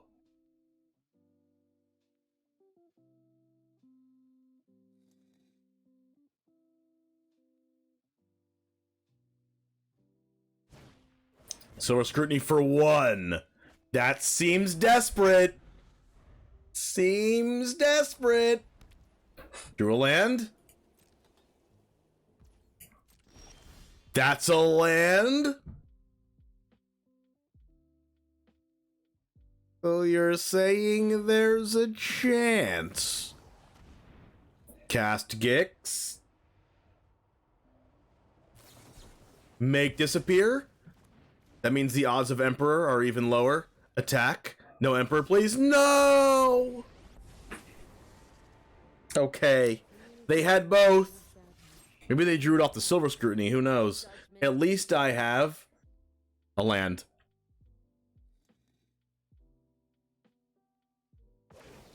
Put a 1/1 counter? Sure. Strike fast and strike hard. Strike fast and strike hard. That's a 4th land.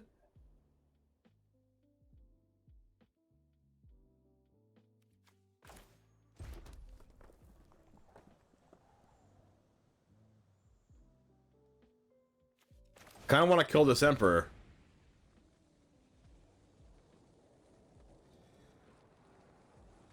Oh, they are going to deviously cover up again. I'd rather than deviously cover up Tenacious Underdog than cover up my Shieldred.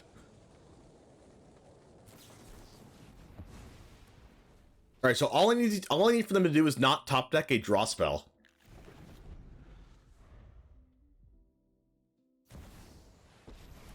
What a top deck. That also gains them life. Just as delightful as speeding things up. Alright, so I guess we are going to play out Shieldred here. Only a little mischief.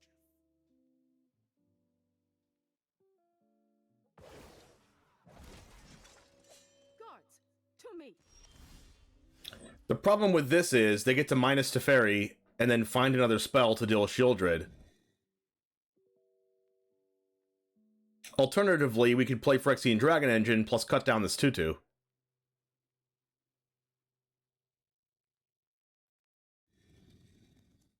We could also we could do a lot of things here. Okay, I'm just gonna cast Shieldred.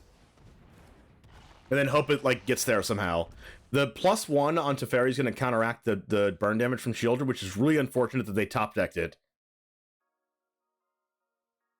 But I guess it's better than them top decking the other Teferi.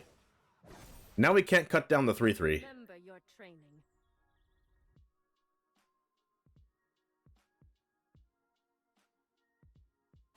They are going to +1, tapping Shieldred, attack with the 3/3, getting aggressive. That's a go for the throat. So this gives us the opportunity to kill Wandering Emperor.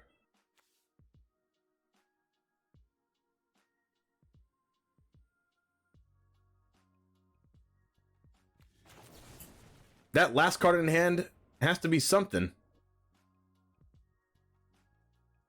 Because they did not use Celestis. If there was a card they did not want, they would have used Celestis ability. Syncopate. Wow.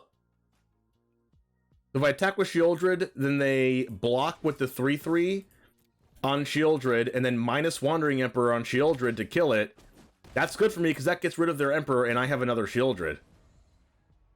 The only other problem is them ultimating Teferi.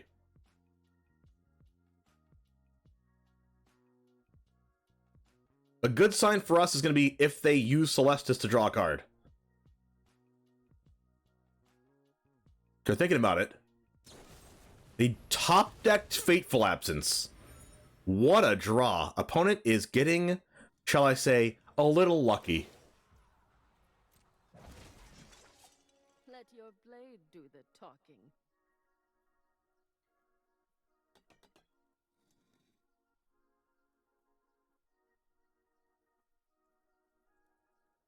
Listen, there's nothing like an opponent drawing a bunch of cards, okay? But there is nothing quite like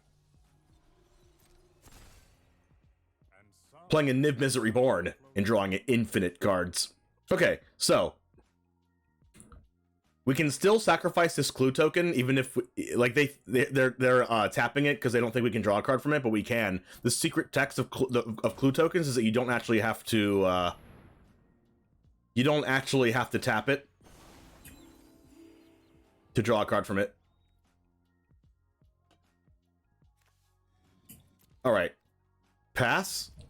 Okay, do we cut down the 2/2 now and then attack Teferi so it doesn't ultimate? The weird part about this Teferi ultimate is that it says you draw a card during your opponent's draw step, which actually helps me if I have Shieldred in play.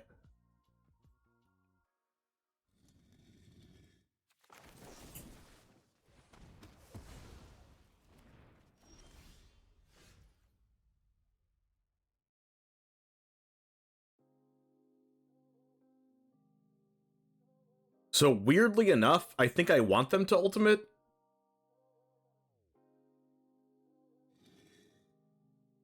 But what's also weird is that they can use Teferi to tap down my Shieldred and then minus Wandering Emperor on it.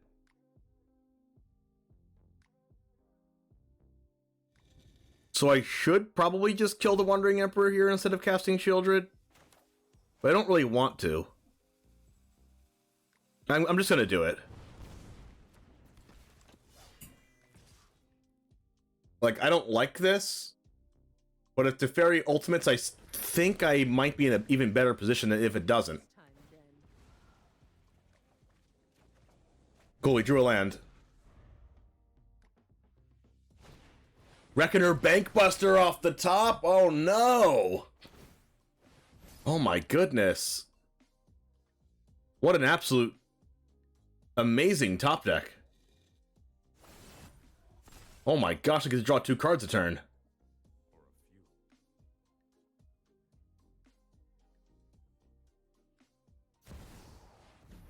Oh my gosh, and an Urza.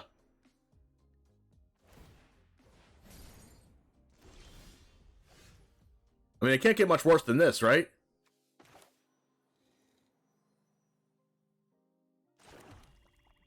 Like, they weren't supposed to draw the blocker.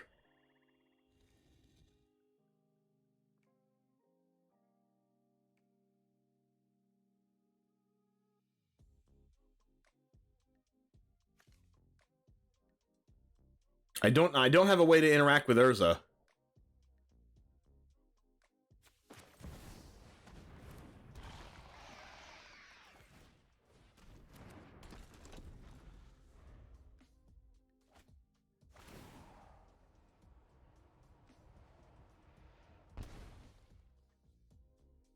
Let's see if they ultimate Teferi here. They could have a Might Stone and Weak Stone to kill Shieldred, but they've already gotten too lucky this game to have Might Stone and Weak Stone.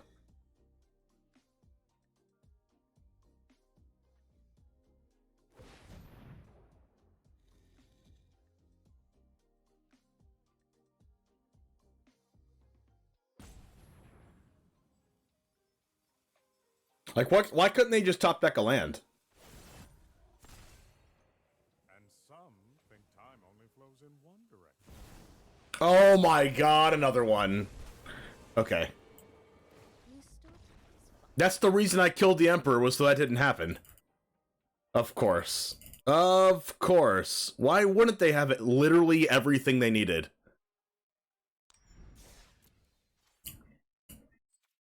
Wow. Like, they didn't even have to look for that stuff. They didn't even have draw cards. They just top decked them all. They had one card that they drew with, and it was Silver Scrutiny. We were also mana screwed the whole game. And they Silver Scrutinied for X equals 1.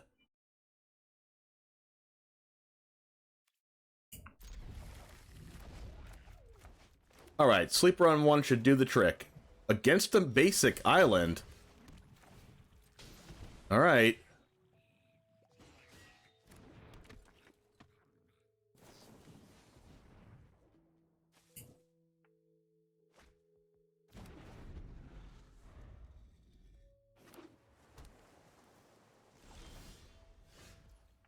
Alright, here we go. Let's cast... We should probably just use the Sleeper here.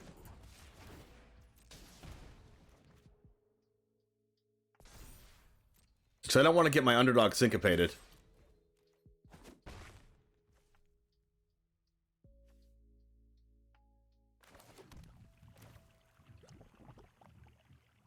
Let's go ahead and make them counter this.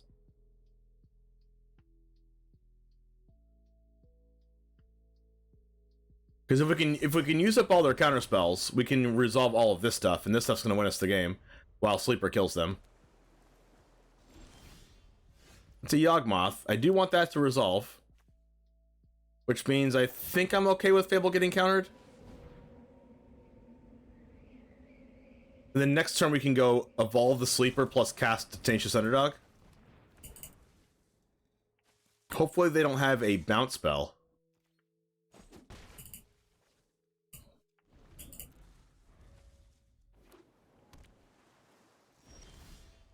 That's a Shieldred.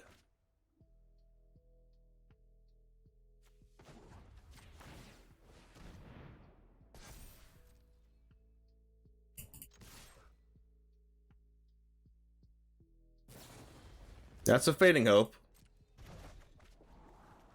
Then let's go ahead and cast Tenacious Underdog here.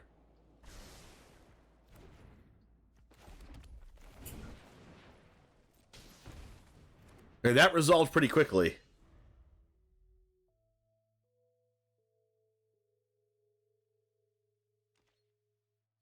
So what could they have here? Let's go ahead and use the sleeper just in case they have another Essence Scatter. Then we can resolve Yawgmoth and start drawing cards. Oh. What? Okay, let's attack. Okay. Cast another Tenacious D.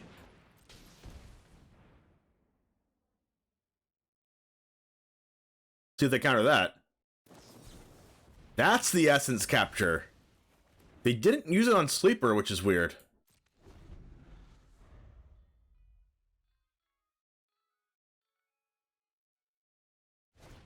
Tolarian Terror. Okay, good thing our Vol Sleeper can attack through that.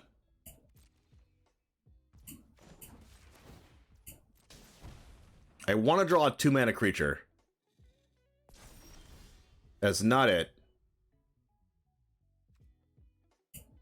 Let's see if they want to take this damage from Tolarian Terror. See if they want to block this. Because there's a good chance they don't block it because I could get Death Touch. Yep. And then we'll cast MISHRA because we have 2. And if it gets countered, we have another one.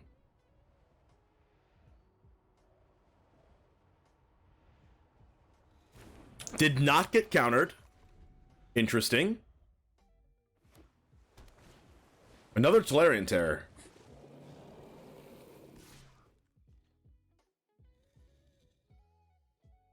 If I double block this Terror, I lose my MISHRA. Let's just single block it.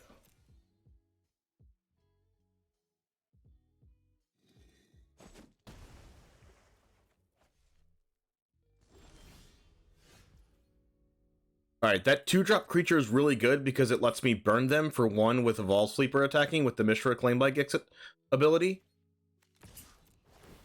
Going to 10, and they probably don't block.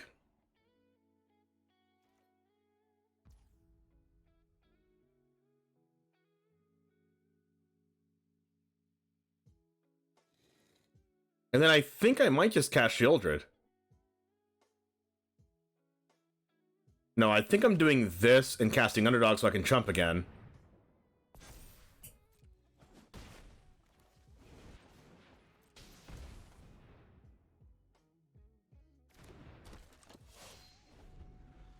It doesn't seem like they have any more counter spells. Thirst for Discovery is a really strong top deck.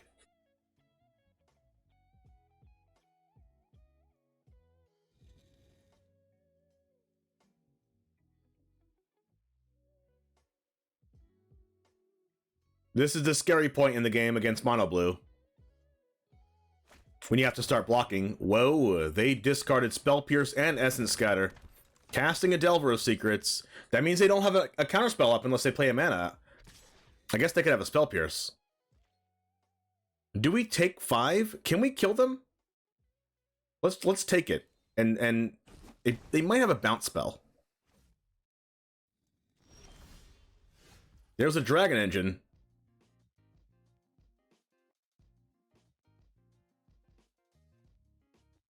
If we do attack with everything and nothing gets bounced, they go to 4.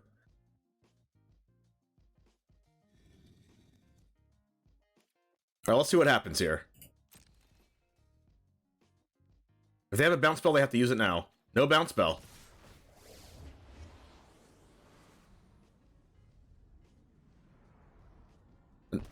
Go to 4. So they lose if I just play Shieldred.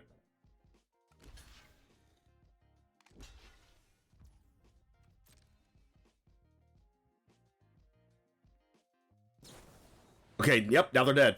Guaranteed dead. Down to 1. Cast our Great Shieldred. Draw a card. Do they have a bounce spell right now? They do not. Trigger death. Nice.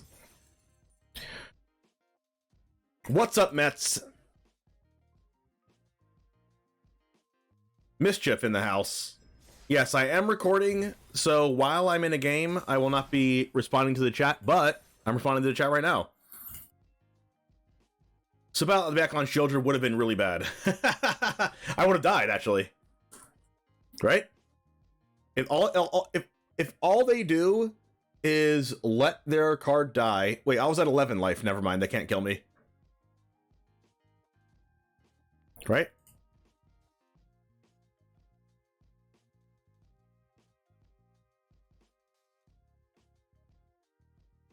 It's really weird because this deck list I had such a good win rate with before I started playing today, and today I was like less than 50%.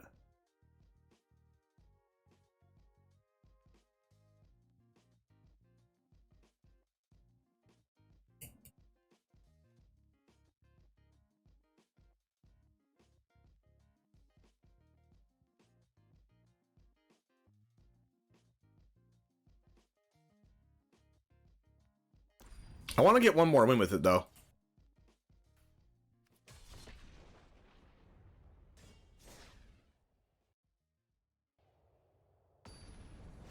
I'm also really thirsty.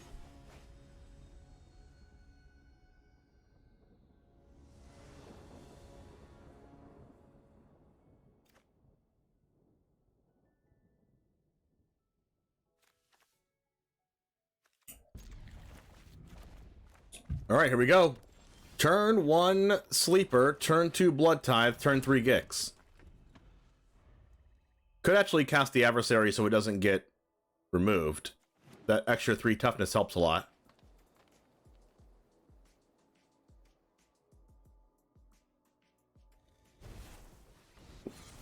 Root Wire Amalgam. 2 mana, 2/3 prototype. Sacrifice it, make an XX Golem artifact where X is 3 times its power.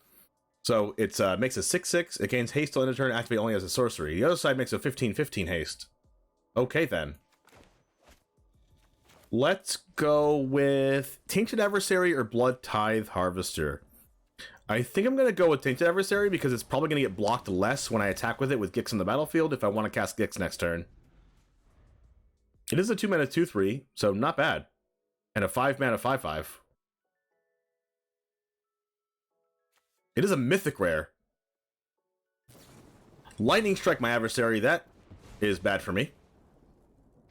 Alright, so I am going to get to attack with Sleeper with Gix on the battlefield. Here we go. Gix, Sleeper, draw a card. You do have to watch my life total. Cut down kills the Root Wire Amalgam, so that's good. They missed a land drop. Kumano, that's not a creature.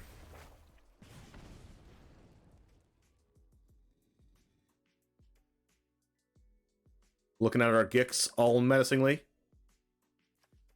Opponent missing a land drop is pretty bad for them. Now we get to go ahead and go cut down on Root Wire Amalgam. Attack with these two. Draw 2 cards. This is where Gix starts rolling.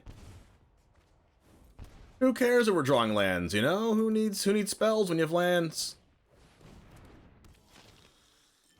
Just cast them all.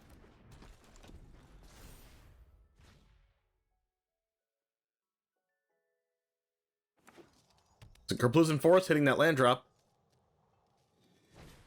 Reckless Stormseeker as a 3/4.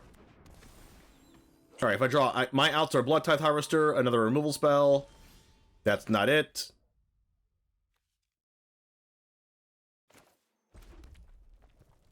We can attack with both Sleepers, right? We can actually attack with everything, because Blood Tithe Harvester can kill Reckless Stormseeker if I do... Yeah, I'm going to do that. Let's go ahead and do this attack with everything. Out. It's not the Blood Tithe Harvester. They block the Gix because they kind of have to. I draw 2 cards.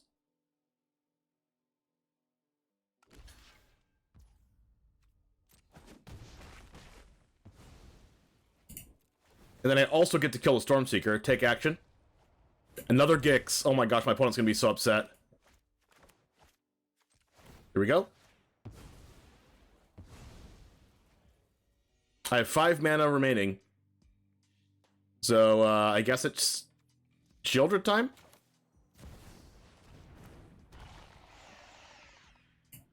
And I think we're discarding Phyrexian Dragon Engine. And they scoop. That's the value of Gix right there.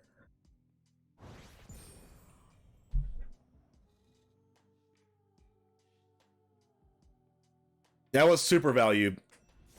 Super value. Alright, that game was like super quick. I need to play another one.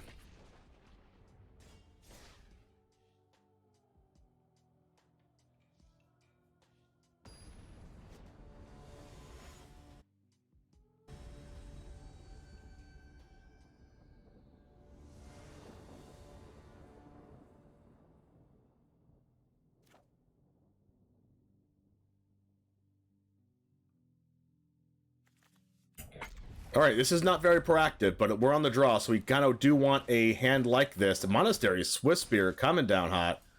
Let's do this. They can raise this out of cutdown range pretty fast, but I think we can hold for one spell at least.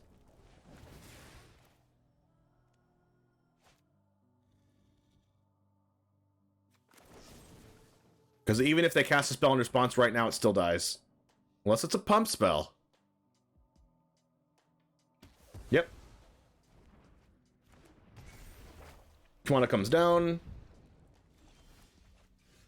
Let's do this, and then let's go for the throat, whatever they play. Hopefully it's a big creature like a 3-drop. Play with fire. Alright, opponent playing with fire. Okay, that was a bad joke. Alright, Kumano faces Kakazan coming down. Let's hope they play a 3-drop, Reckless Stormseeker or something like that. Shivan Devastator.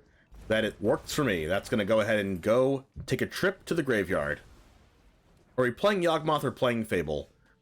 Are we playing Yawgmoth or Fable? I'm going to go... Not Yawgmoth. Yeah, Gix, Yawgmoth, Praetor. Let's go ahead and play this just because it has the chance of blocking Kumano as they 2-2 haste coming in. I think that Go for the Throat is better than Infernal Grasp because it kills almost everything Infernal Grasp does, but you don't have to take the life. Let's go ahead and go Swamp and Fable this time.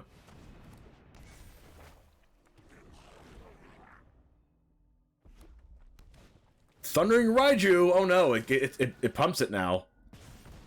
I guess we are chumping.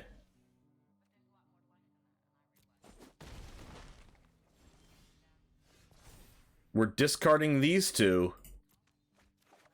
Go for the throat. Tainted Adversary. Alright, that's a Death Toucher, so we do like that.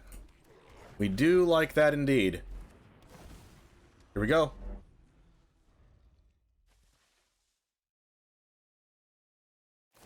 Alright, can you calm down, opponent? That's 2 lightning strikes more than I wanted you to have, and a Firebrand. I think we just might be it. This might be it. That's it. In perfect timing, I guess. Not really.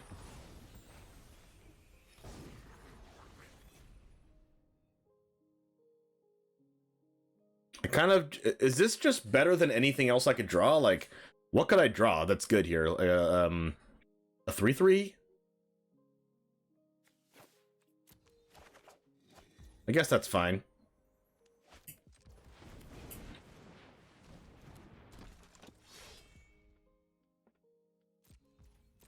Alright, let's see what they have here.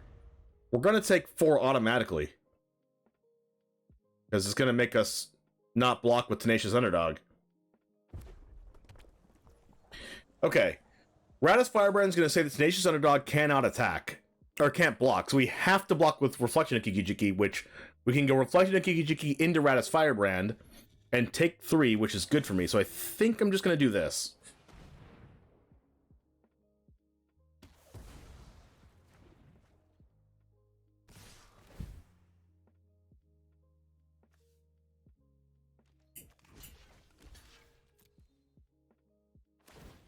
Oh, I forgot this can pump itself. Oh, that's not good.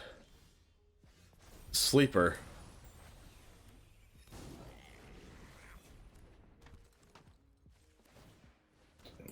Do the pump skis. And hope that we can block. This card can become a 6/4. That's not good. We're so dead. Hammerhand. Okay, two things can't block. We're definitely dead.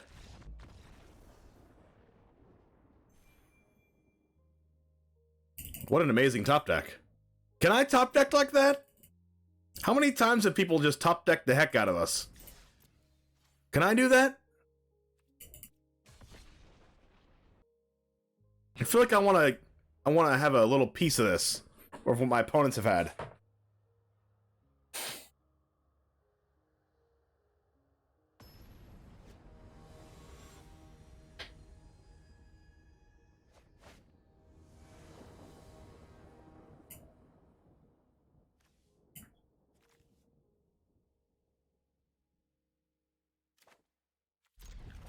All right, keep it. Land sleeper.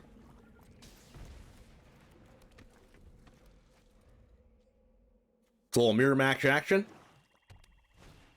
Blood Tithe.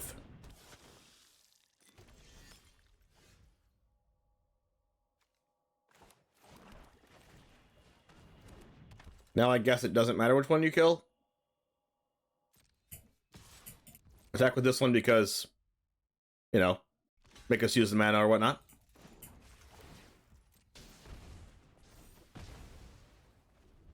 Forces their hand. I guess they could have Liliana next turn to minus on our Evolve Sleeper, but I'd rather give our opponents that option than their draw for turn potentially changing that option to something better for them. Let's go ahead and cast Fable of the Mirror Breaker. Then we can discard Phyrexian Dragon Engine and Tenacious Underdog next turn. We get actual max value. Cut down on Evolve Sleeper, that's unfortunate. Which means they don't have cut down for our 2/2, which is good for us. Hopefully they don't have Shieldred this turn. Cross your fingers.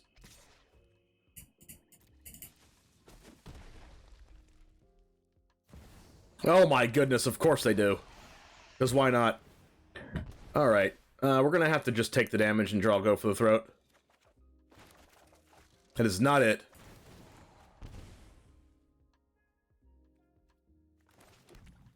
Alright.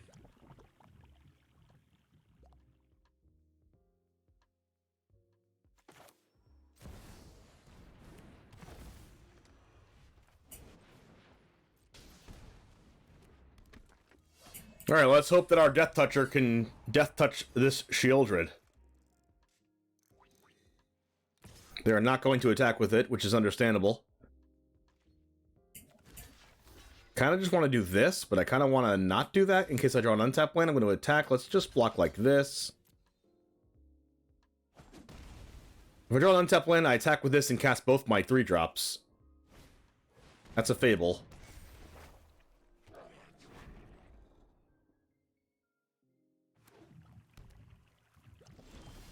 We need to draw a go for the throat or we will lose. That's the untapped land we wanted to see.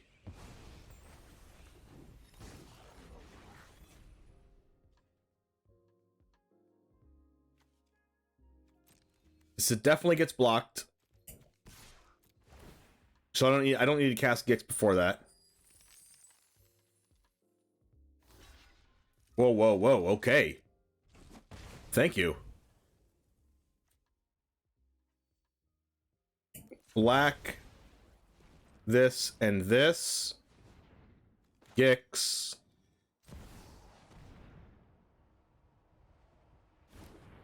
Untapped land, Fable. Alright.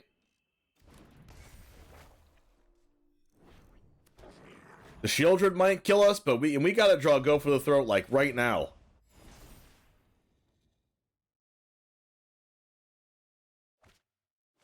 They discarded their own Dragon Engine, oh no.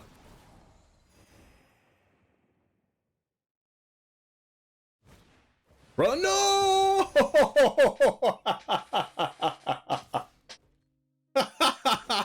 They actually play that card. Oh my god. Wow. He once top decked a Despair against a player who had a 30 attack power against my empty board, and he had only 3 life left. Yo, that's insane. So the Shieldred just completely bodied us. Johnny, thanks for the follow. Also, Ribs, thanks for the follow an hour ago if you're still here. What's up?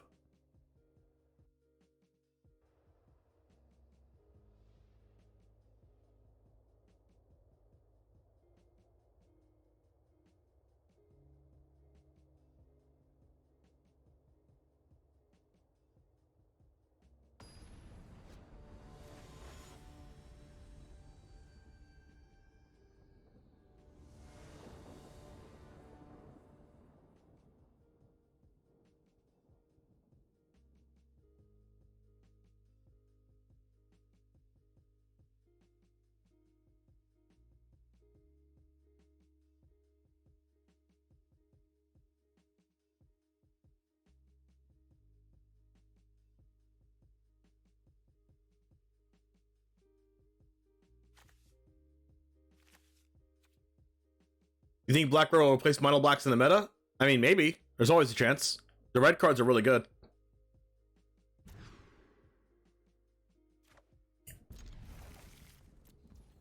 I'm going to keep this hand regardless of me not having a play until turn 3 because I don't want to mulligan to 5.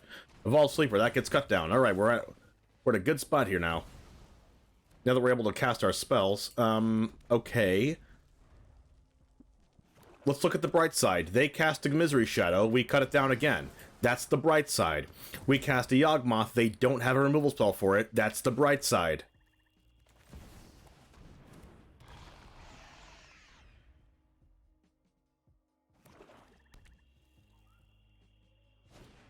That's not a removal spell. But we also can't attack through this. Look at this 2-drop, just making your 3-drop worthless. They need to make 3 drops with 4 toughness, so they can't just get blocked by Tenacious Underdog. Let's go ahead and do this.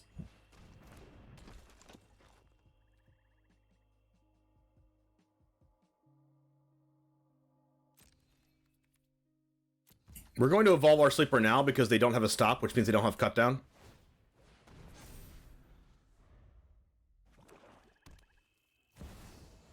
Shelly? That's not good for us. Our own Shelly.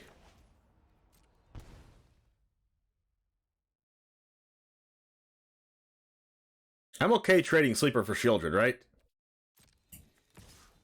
They might just not block. Perfect. I take 3 damage per block. That is A-okay. You know why? Because I need to draw an answer to Shieldred. Infernal Grasp. That hurts. Where am I go for the throats?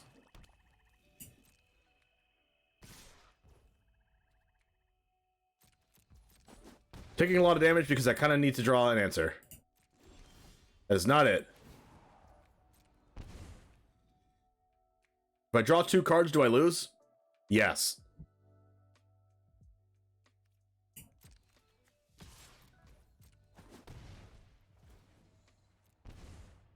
How about lands? Do we like those?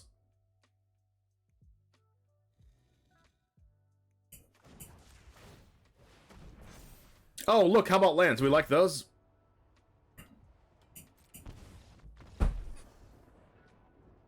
How many times have we lost to Shieldred? Like, I'm playing it also, but my opponent always removes mine.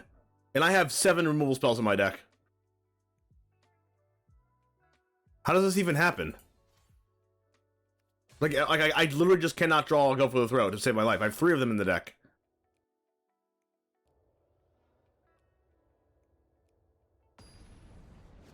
Makes no sense.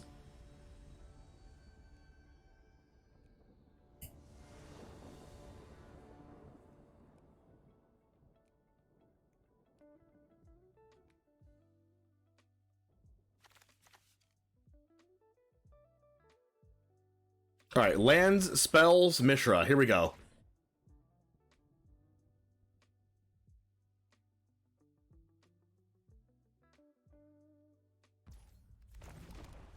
Look at these sleeves.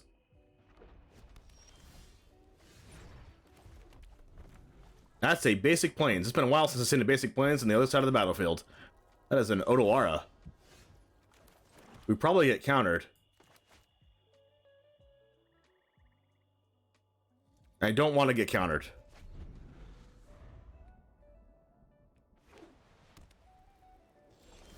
I'm okay with getting Mishra countered, though, because I have another one. See, they had it the whole time. But making your opponent's play off curve is pretty good. The one time I had multiple go for the throats, my opponent's not even playing Shieldred. Alright, this plays around Make Disappear.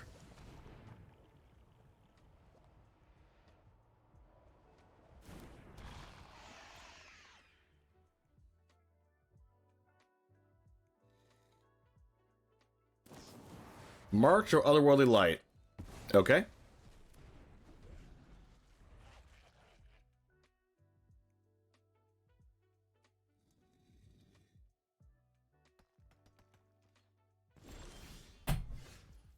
That's a dragon engine.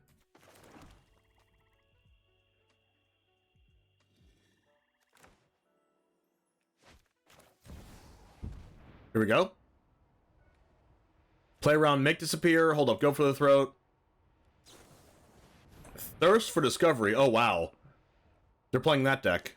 They did not discard the Mega Artifact, so that's good for us. Urza. Okay, go for the throat and stop them from melding.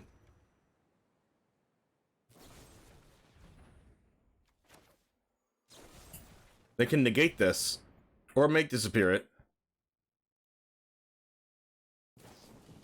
Consider.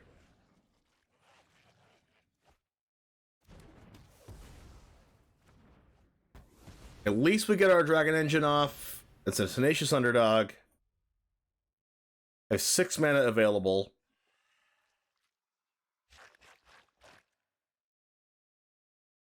They could have Farewell next turn. I think I just want to draw a card and cast the Dragon Engine. Or do I just cast both Underdogs? Probably just Dragon Engine, actually.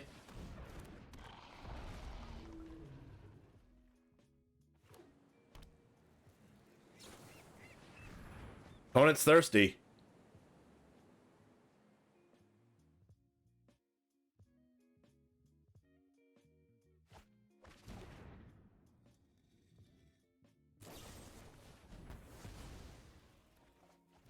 Well, that's kind of good for me.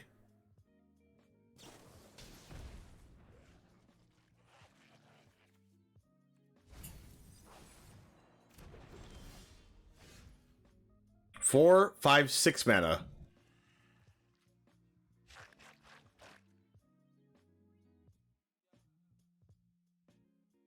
I really want to bring back my Dragon Engine, but I can't do anything else if I do.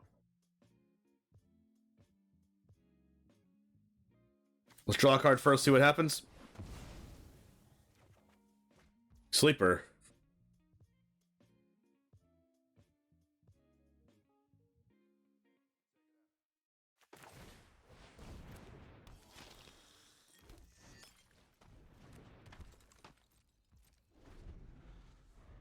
I want to leave the Underdogs in my hand to potentially discard to Dragon Engine to draw 3. Depopulate. Opponent popping the depop. Draw Shelly. Surge Engine. Okay, we can go for the throat. We can't go for the throat that since it's an artifact.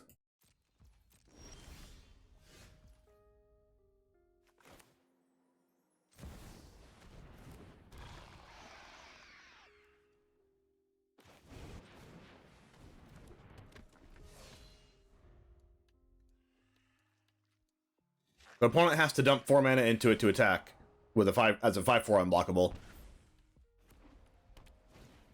Minus 1 weak stone, that gets rid of Shieldred. Okay. Of course it does. Why wouldn't it?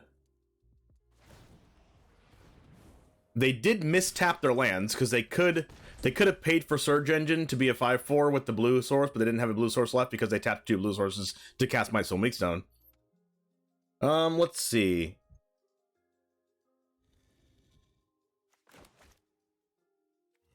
Let's attack them. Here. Sleeper.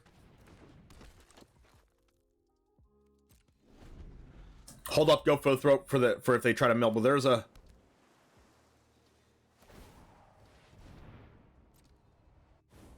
That's a 5/4. They can draw 3 cards right now, right? 6 mana, draw 3? Yep. Ow.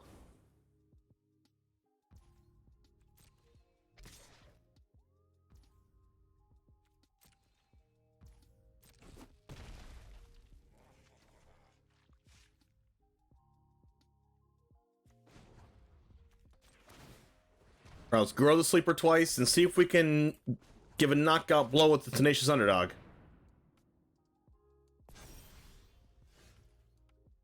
This would be lethal.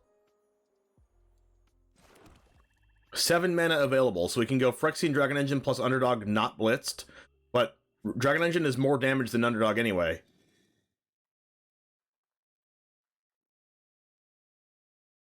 Alright, let's see if we can do it.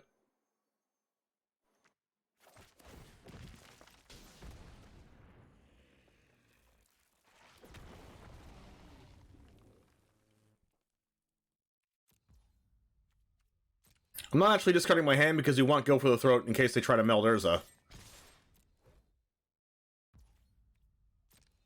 Come on. Yes. Come on. Get in there. Yes, yes, yes, yes. Let's go.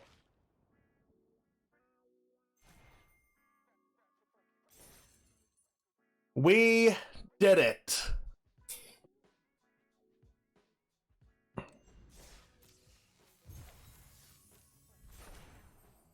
All right.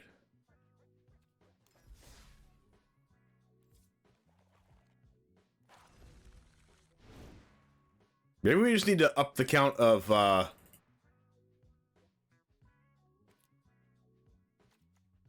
up the Go for the Throats in this deck.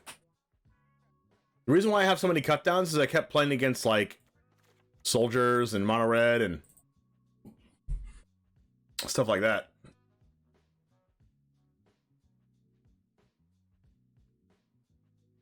Yeah, opponent playing super loose there. Like drawing the like I can understand drawing the 3 cards if they had literally nothing in hand besides lands. But if you're gonna do that, I think you should hold back just in case I don't kill them. Infernal Grasp? No, I don't think I need Infernal Grasp. I think Go for the Throat's better.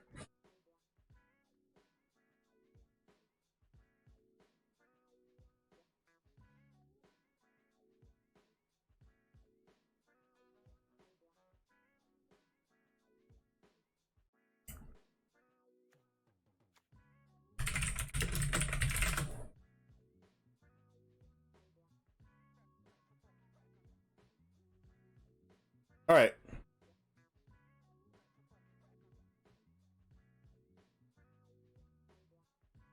All right, everyone. Thank you for hanging out. Feel free to give a subscribe to this channel if you do want to see more standard best of one content like this. Thank you very much for being able to have this opportunity to Wizards of the Coast. I really appreciate that. And I'll see you in the next one. And as always, peace. All right. Let's go ahead and...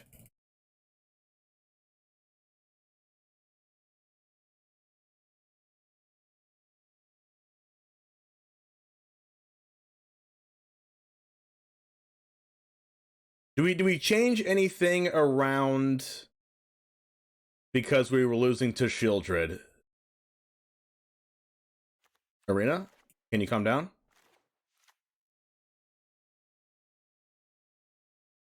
Do you play just like one Tainted Adversary? Like, I want Gix to be really good, that's why I'm playing so many creatures. And it has helped.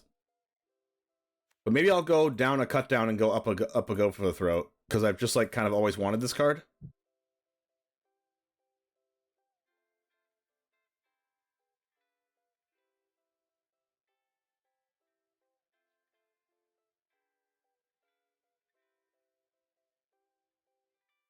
Doc Lobster, how's it going?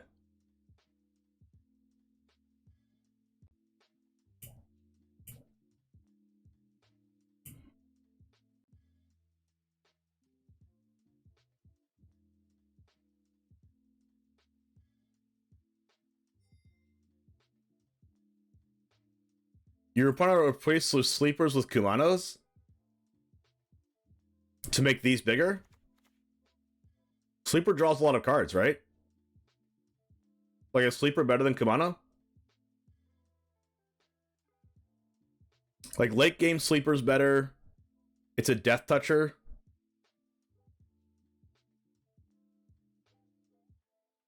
And also, we don't have that many untapped red sources on turn 1. We only have 9.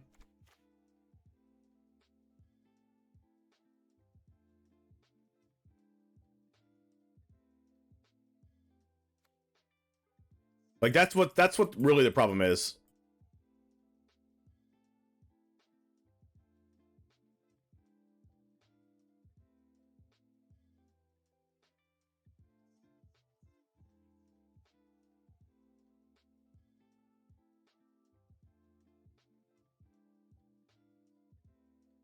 I'm gonna get a drink real quick. I'll be right back.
Take out Tainted and put Bitter Reunion in. Well, the thing about Tainted is that it's basically unblockable because it has Death Touch, and I want to be able to play Tainted on turn 2 and Gix on turn 3.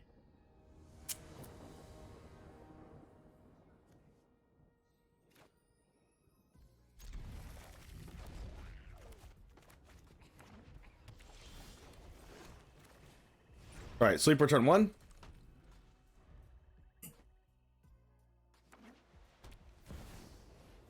Adversary. Now the question is, do I need to kill Adversary now, or can I wait on it?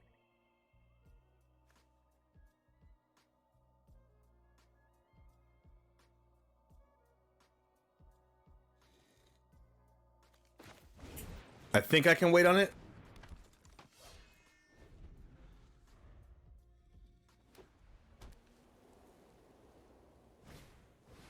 Ah, crap. The Anointed Peacekeeper, huh?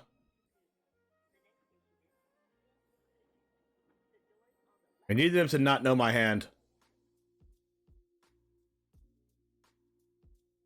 And I can't even cut down that either. They named cut down? Sure. Okay.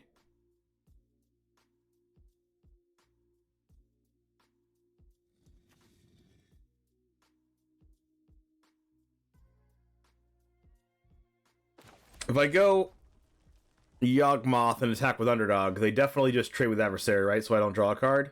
I guess we'll find out. Oh, they gave us the draw. Wow. That's a go for the throat. Okay, that's good. Don't have second Peacekeeper.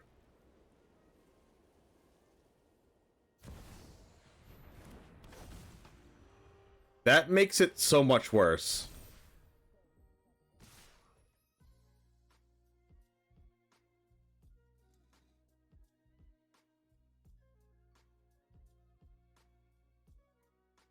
So I can go for the throat, the Peacekeeper, and the cut down, but I can't cut down the Adversary if I do that.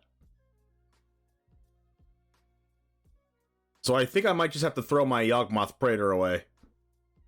But I really don't want to do that. But I think I have to. That's unfortunate.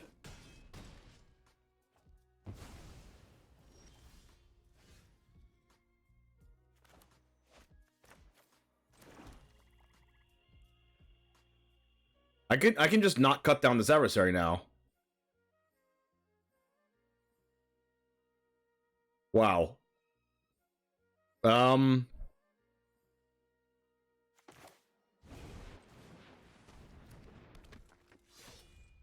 Okay.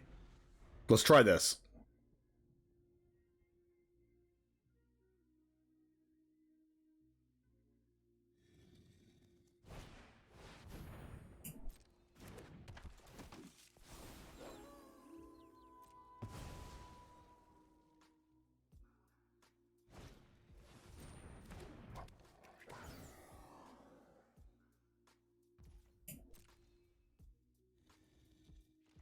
No attacks? How do they know I have go for the throat?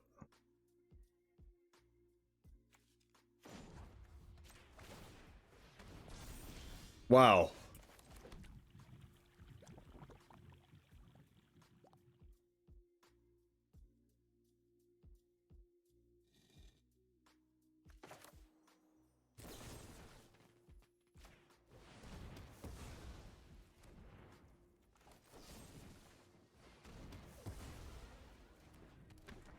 All right, let's just do this then.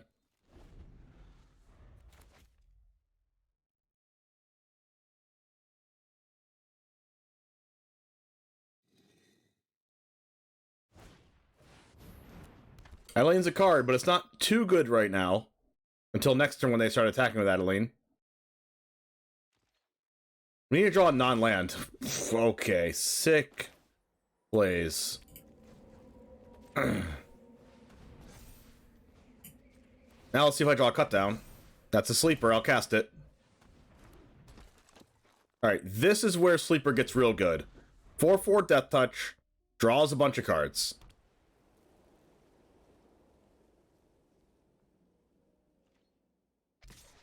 Attacking with Adeline. Could be a Wandering Emperor, could be a Ganjo. Let's just double block Adeline and call it a day. If they have a Ganjo, sure, I guess. Wandering Emperor, sure, I guess. It forces their hand now. Yep, that's why I didn't block with the sleeper. Okay, it is now nighttime. We can draw a card with this. So we draw first. Oh, geez. Land Evolve Fable.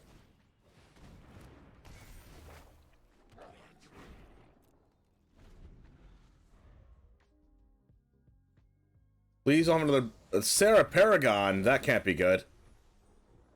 They go land. That's not good at all. They get to bring back their Graveyard Trespasser next turn and everything. I need to draw Go for the Throat for Sarah Paragon right now.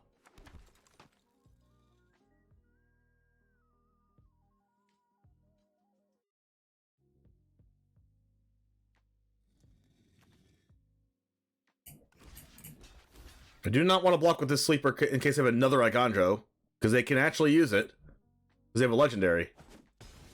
Okay. You don't have Igandro. 4, 5, 6, 7. Do I want 8 mana? Nope. I think I just want 7. Draw, Go for the Throat. That's not it. Okay.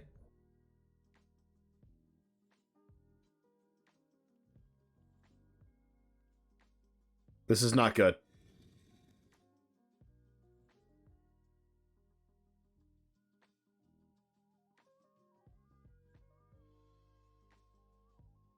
Cast this. Cast this. And do we want to play the mountain to draw a card off the sleeper? I think I actually do.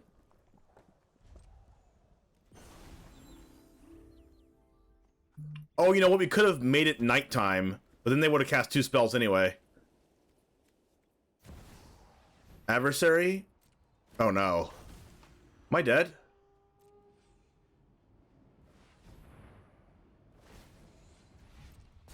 Maybe they already did the math and I am dead.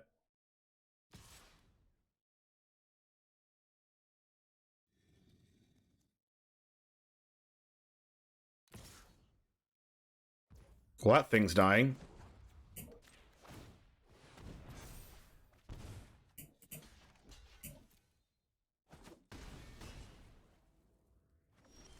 And now all I need to do is draw a Go for the Throat.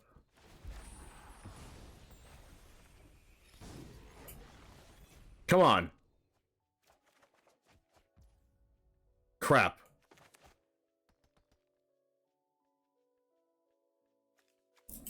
Alright, what do I Go for the Throat now? There we go. Finally, but is that going to be enough?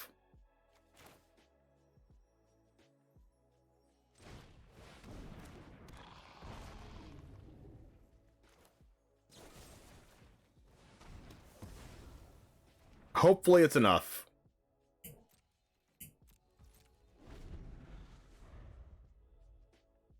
We get to do the Kiki-Jiki thing. Adeline. Next turn, we get to do the end-step Kiki-Jiki shenanigans. They can use Hopeful Initiate to remove the counters off Intrepid Adversary to kill Reflection if they want to.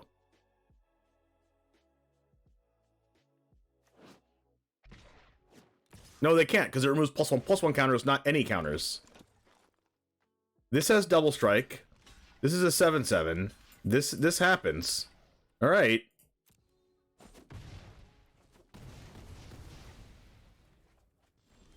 Cut down, which I can't use.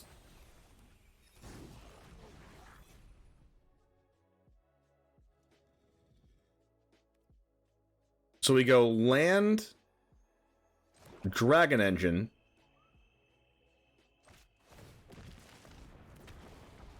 take action. Oh, yes. Harvester. Copy Harvester.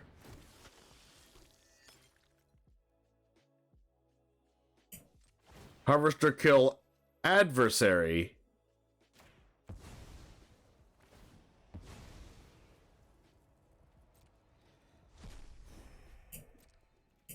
Dragon Engine attack. They go no blocks, because why not?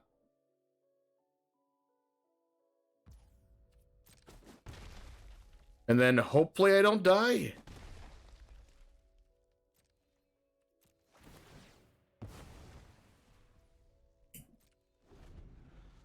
I have evolved Sleeper as a 7/7 Death Touch, so please, opponent, don't kill me. Well, that's a good sign.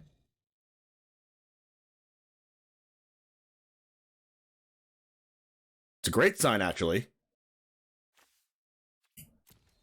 Turns out we won the game when we drew go for the throat, apparently. How many go for the throats are we through? We've drawn 2 go for the throats already. And then when we play MISHRA out, I think we're discarding one of these lands off the blood token because we don't need more than 2 to kill their board. Tainted Adversary, MISHRA again, Reflection Blood Tithe, Blood Tithe Adeline, cast MISHRA.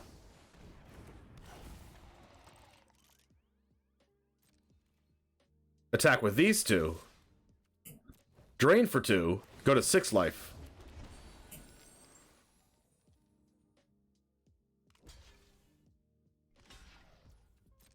Kill your creatures. Cast Adversary. Use the ability. Make 2 2/2s. End my turn. Oh, it's too hot to handle. Oh, it's too hot to handle. Look at our board. Look at our grave.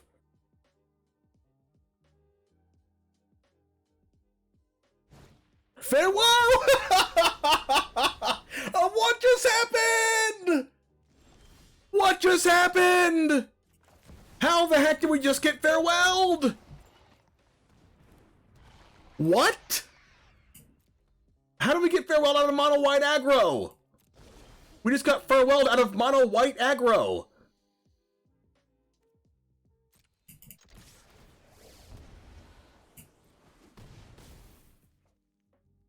But I get to draw 2 cards. Alright, now we get to see our staying power. Take that, opponent. What do you got? Another farewell again? You got farewell again?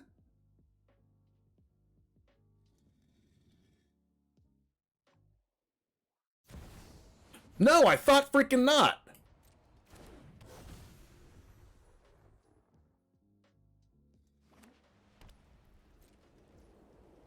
Get that out of here.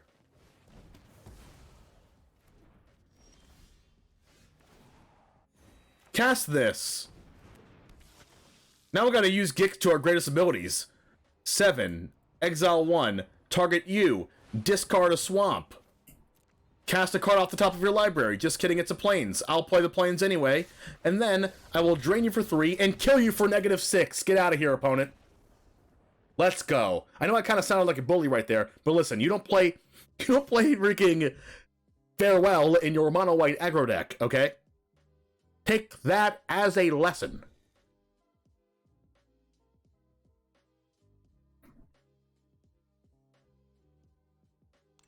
Wow, Mischief called it. What the? Top deck a wipe and everything. What the heck just happened?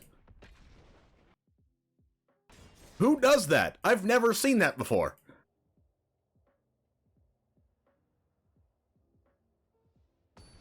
Who has ever done that? Ever. What the heck?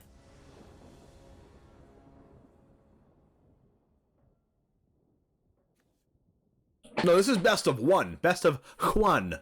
Is Teamwork Transformation a good deck? I don't know, actually. You'd have to show me the deck. Here we go. Sleeper.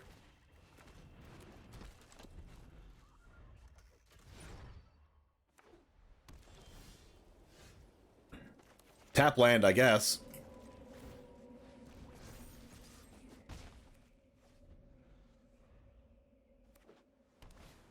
Harbin Vanguard Aviator. Harbin.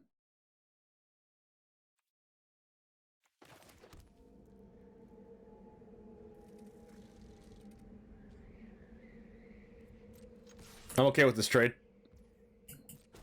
Not wanting to trade. Unfortunate. Blood Tithe Harvester.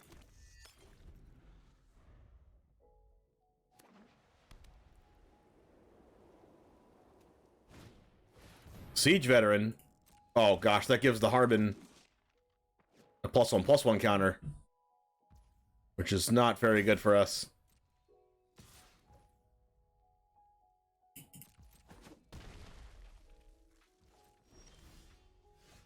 That's a Mishra. Okay.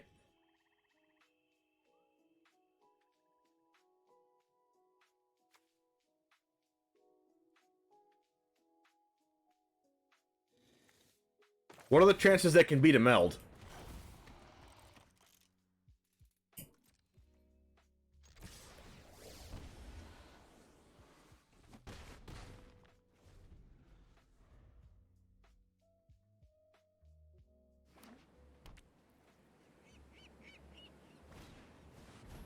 Oh, Brutal Cathar just had no text on it. Yikes. At least I can kill that with Brutal Cathar.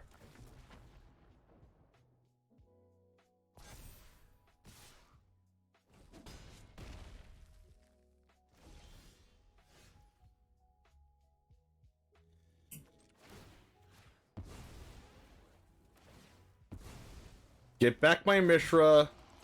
They get a 1/1. Play my Fable. Play out my Tenacious Underdog.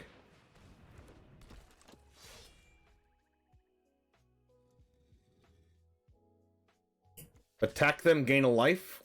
And if I lose my Sleeper, I'm fine with that. At least I get rid of their Hopeful Initiate so they can't kill my Fable. Because I really want to discard Phyrexian Dragon Engine. Okay. If they have another Brutal Cathar, I'm super sad. But I do get to meld next turn guaranteed. Soldier. Strike Officer. Yes. Meld.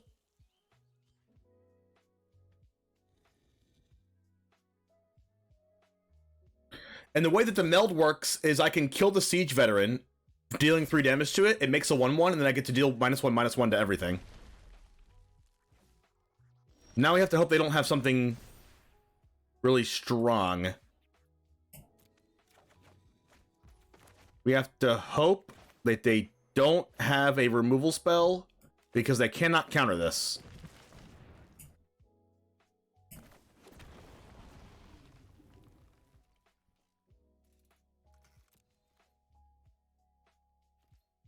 Alright, let's go.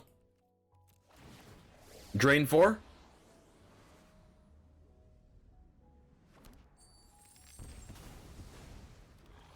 Okay. Discard 2 cards, 3 damage.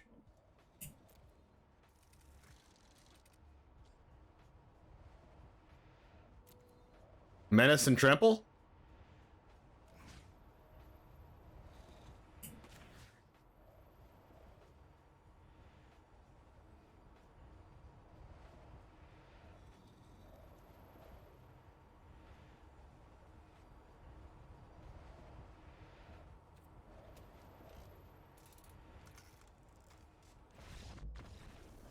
Okay. I was thinking about whether I should kill their 3/3 or deal 1 to their face if they had a removal spell for my 9/9. But that worked. But yes, meld GG's.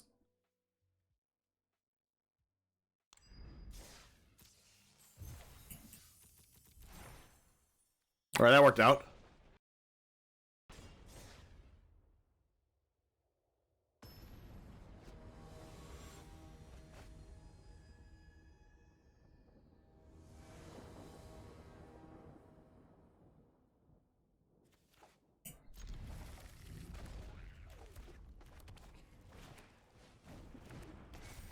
Give me a 1-drop. Yes! What I wanted.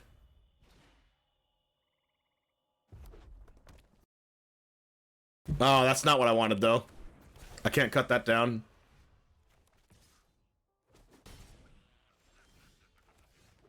Alright, here's my Death Toucher. This is one of the reasons why I like the Death Toucher, is because it can be really good in spots like this. Having a 2-mana creature with 3 toughness is very strong. But they always have the Lightning Strike. Okay, that's even better than Lightning Strike in this case. Okay, so I think I'm playing out the... Oh. I might have to go for the Throat and cut down this turn instead of casting anything else.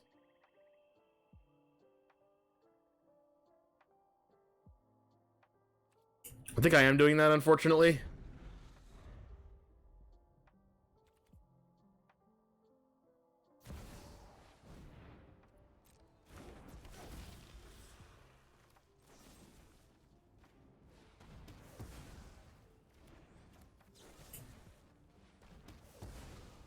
And then we can get our other stuff going. Hopefully we draw an untap lane so we can start gaining life with Shieldred. Not it. Let's go ahead and go for the Fable. It hurts. It hurts.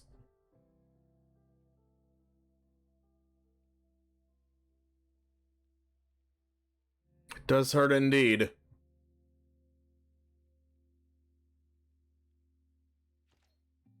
Attacking.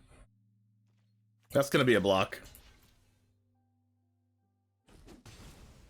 And hopefully I can discard cards and draw a land. Alright, that doesn't help. Let's discard both of these. That is a land. Okay, 5 toughness probably does a lot. Let's go ahead and go Mishra.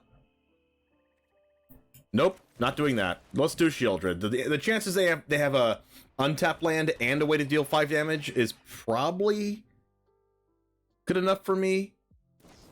If they have Lightning Strike, we lose. Are we dead? We're probably dead. Wow. We died because we cast Fable and did a damage to ourselves.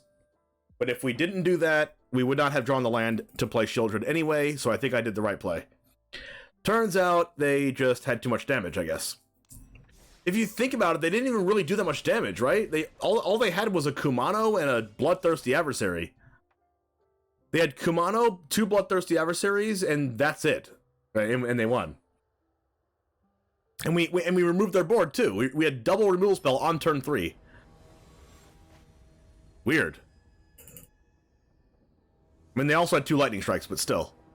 That felt like modern burn right there.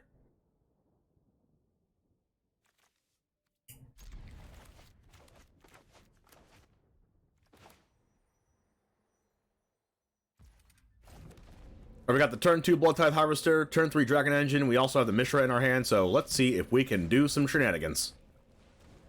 Shenanigans. That is a Sacred Peaks. I haven't seen that one. Don't see that one every day.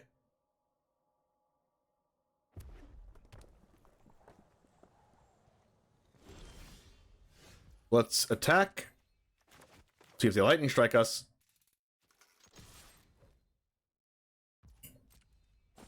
Nope. Let's go with our Dragon Engine because we don't really care if that dies. And if we draw Gix next turn, we're going to get to draw 3 cards. 2 off the Double Strike and 1 off the Harvester, which is really strong. Okay.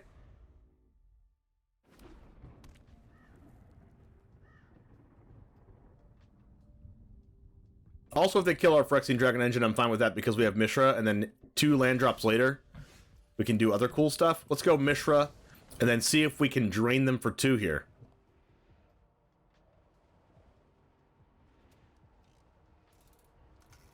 I like to call this card Eldrain. You know, get it? Like the Eldrain set, but it also drains you. And L means like he in Spanish.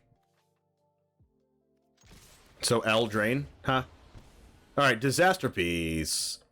Our opponents are is about to get a little Disaster Piece here. Cathartic Pyre, oh no. Well, discarding double repair and recharge. I guess they're just looking for a sweeper.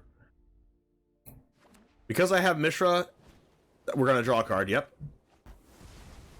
Alright, so hopefully we have enough firepower to kill them.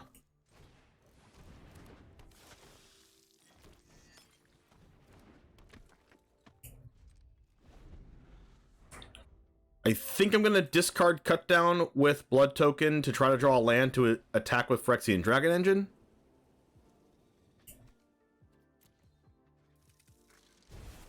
Steel Seraph. We can't go for the throat that. We also can't cut it down.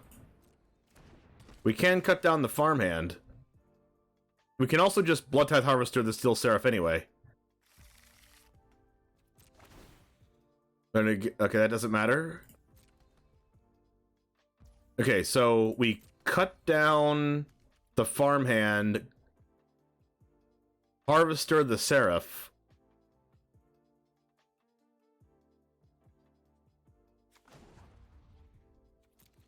And then if we draw an untap land, we can go Engine, but that gets rid of Go for the Throat, which doesn't really matter because everything they have is artifacts for the most part.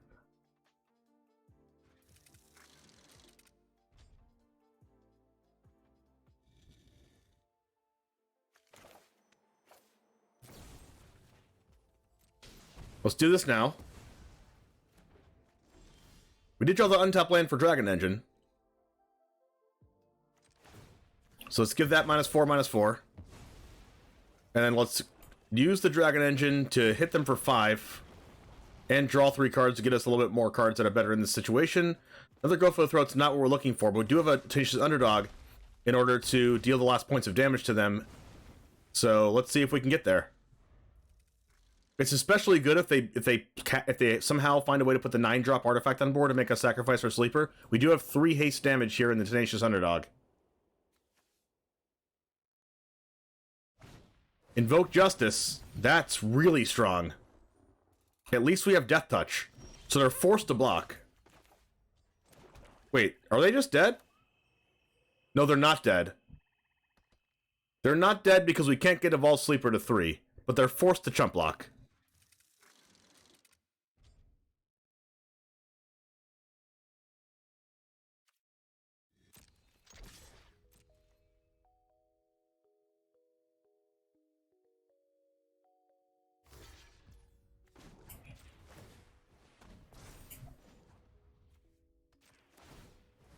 And I think we're just casting Underdog as a 3/2 and then drawing a card.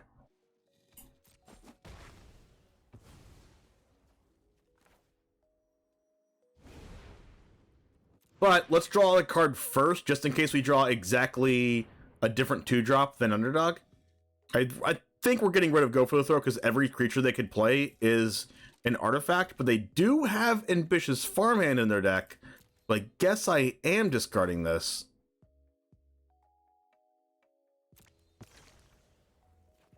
That's a MISHRA. Alright.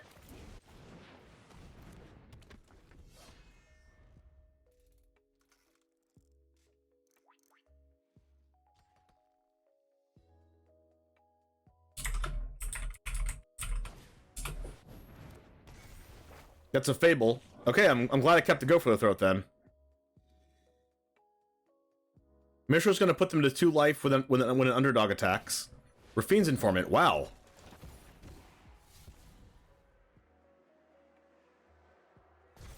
Discard Touch the Spirit Realm. We have 6 mana available. So we can Mishra. We can attack with underdog. They're forced to block with whatever they want to block with. We're going to get in some information on what they block with. Okay. And then we go for the Throat the 2/2. At some point, I guess. We don't have to right now.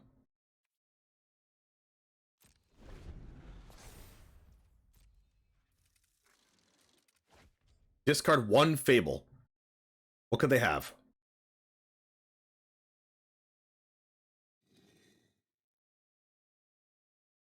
They could have another Invoke. Invoke Justice, bring back the Steel Seraph. We can't go for the Throat that. This is close. Scrapwork Mutt. Discard, draw a card. Okay. Can I get a Shieldred? They did not discard a card. Go for the Throat their 2/2 Goblin. They do lose the game if they can't get rid of Mishra and Tenacious Underdog. Okay, do they lose? Mishra L Drain could come in handy. Let us go to combat. Attack? GG's. Oh no, Wandering Emperor! Wait, we can go for the Throat ourselves! Oh my gosh, they thought they could beat us. They thought they could win, but our Go for the Throat is going to win us the game. Goodbye, Mishra. You've done great for the cause. Wait, it doesn't count as an attacking creature. What have we done? What have we done? It doesn't count as an attacking creature. Jebaited. Jebaited. Alright, how do we win now? Alright, we Tenacious Underdog them back. It wasn't a throw because they would have gained life. What? Why did they play the land before they unearthed the Scrapwork Mutt? Why did they do that? Repair and recharge back to Steel Seraph? Oh no. We have to kill them now. We have to kill them. Now. Oh no! They give... Oh crap, they can give the Mutt lifelink. Alright. Crap! We're so dead. We're dead. They're going to 4. Oh god. Oh no. Not like this. Just anything but this. Oh, we're so dead. They're gonna give double lifelink now. Crap, crap, crap, crap, crap. The freaking Emperor. They had to have the Emperor, didn't they?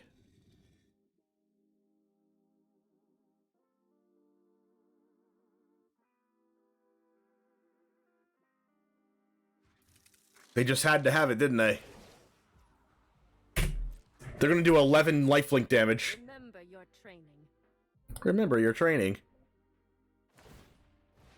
Yikes.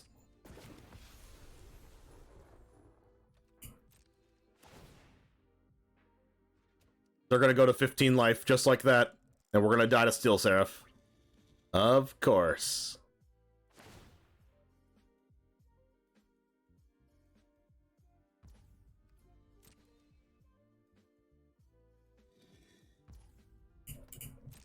What?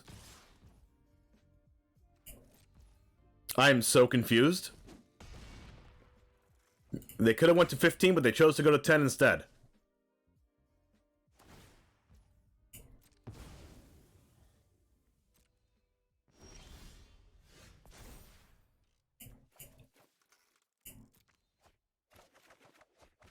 Dragon Engine? Whoa.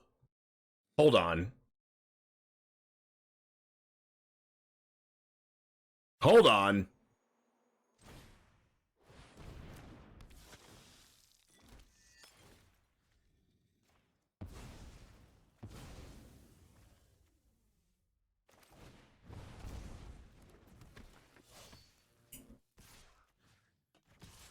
Hold on. Years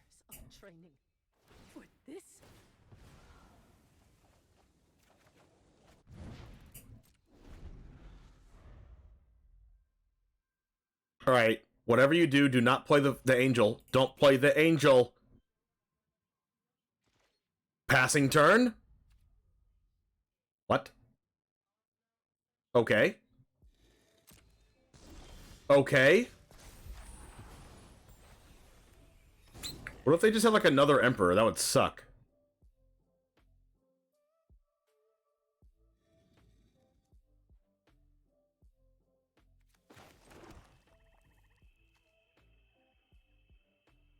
Four, 5, 6, 7, 8, 9, so I can kill the reflection of Kiki right now?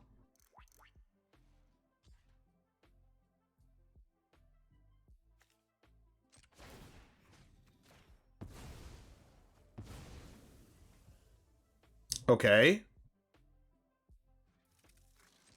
Wait, no, I couldn't. We have to draw something off of this, right? That doesn't help us.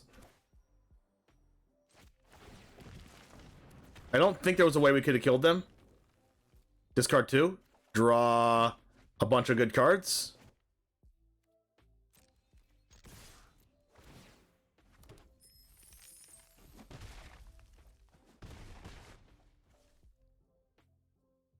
Okay. So now what do they do?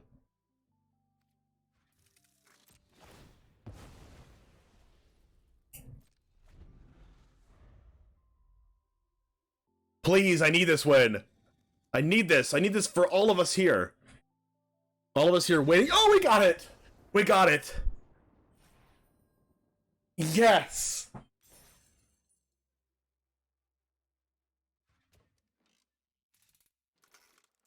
Sick. Oh.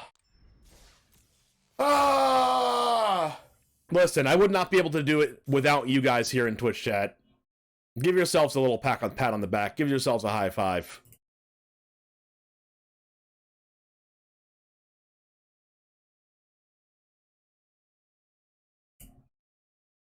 Great time for one more.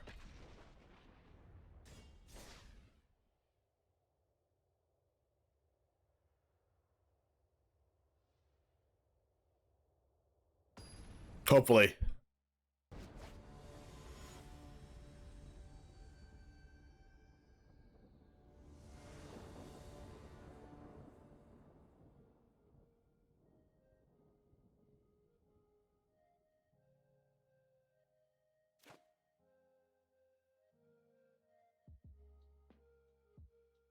Alright, this is where I want to be.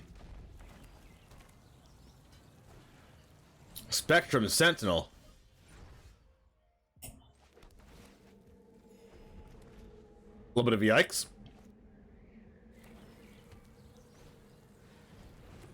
Patchwork. Is that a war? Is that what? So it's not soldiers. Okay. This automaton is going to be pretty impossible. We do have a Death Toucher, though. Bankbuster. Okay, please don't cast another artifact. Crap. They did it. Well, I guess we get to block the automaton with our Death Toucher. They do not attack.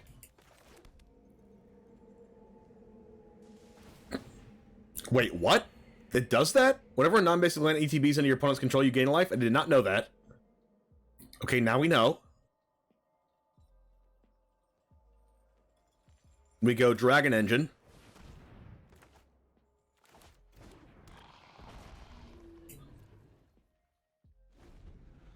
This card is bonkers for a 1-drop. 1 mana, 1/2 artifact, creature, soldier, pro, multicolor. Whenever a non-basic land ETBs gain a life, it's a 1/2. Wow, this card's bonkers for a 1-drop. Urza, Prince of Krug. What is this? 4 mana, 2/3 artifact creatures get +2/+2. It's an artifact creature deck. Create a token that's a copy of target artifact you control, except it's a 1/1 soldier in addition to other types. Creates tokens of artifacts. Alright, well I want this to go to the graveyard anyway, so that's pretty good for us. You have triple Plaza of Heroes in play. Another Dragon Engine. Sleeper. This Death Toucher's keeping us alive. Tainted Adversary, staying back. If they don't have an answer to this, they can't attack with Patchwork. That's a Steel Seraph. Well, that's unfortunate, because that's a 5/5 flying. It can give... Oh my gosh, it can give the Patchwork flying. Oh no. That is not good for us. That is really freaking strong. I think we're dead.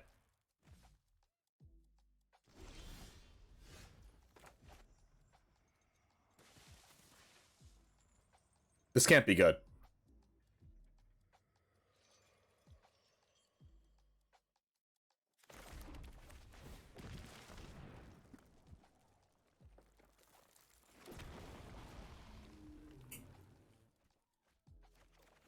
I would say we need to draw Go for the Throat, but that also does nothing.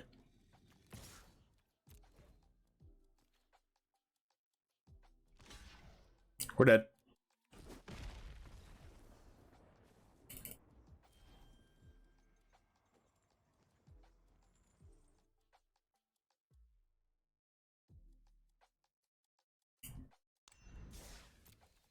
Well, that was a shellacking.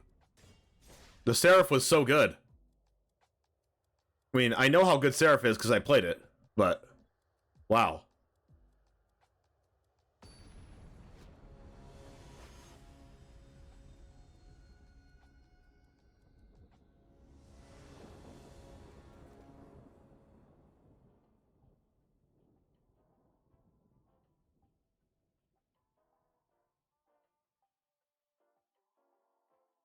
Makes to go for the throat's useless? Oh, for sure.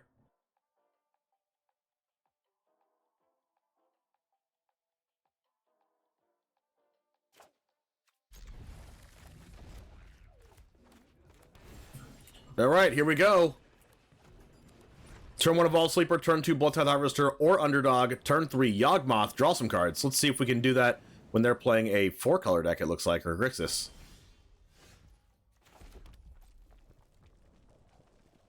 Let's get in.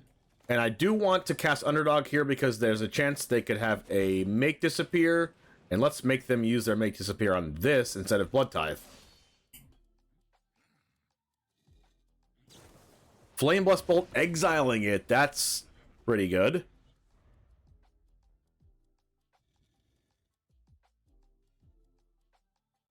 Actually, it's actually pretty bad for them if they have the 3-drop that exiles a creature from the graveyard, because now it's pretty bad if they cast that. Third Path Iconoclast. Oh my. We kind of need to kill that thing.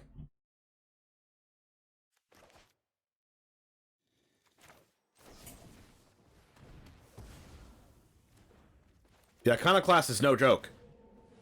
It makes 1/1 artifact tokens that chump block and make artifacts for them. Fable? We don't let opponents have any fun here. Who do you think this is? Opponents trying to have fun with their third Path Iconoclast, instants and sorceries, and non-creature spells deck, and we just say no. We're gonna cast...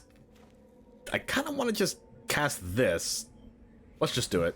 I want to grow this plus cast this turn, but I kind of want to get this down to draw cards. It makes it awkward for them on their mana if they do decide to counter this, because their counters probably Make Disappear. And they probably want to use all of their mana.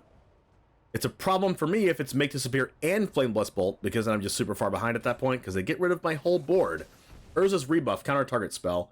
This is the new one from the new set. It counters a spell, or it can tap some creatures for you. I know I've seen a CovertGoBlue playing this card, and it's been pretty good. That they hit the land drop. Let's see what they have here.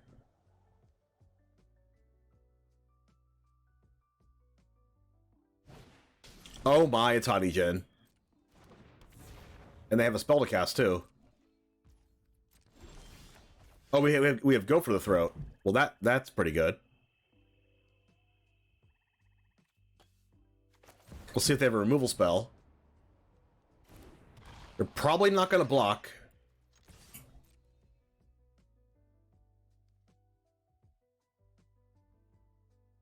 They only block if they have a removal spell. They have a 1 mana Abrade. Well, that hurts.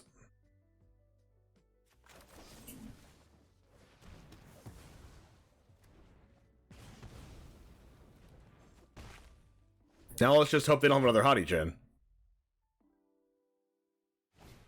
Balmor.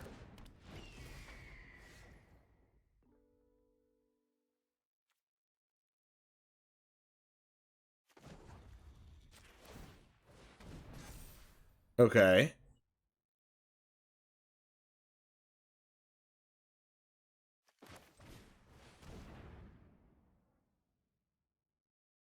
Blood Tide Harvester. Okay. Sleeper.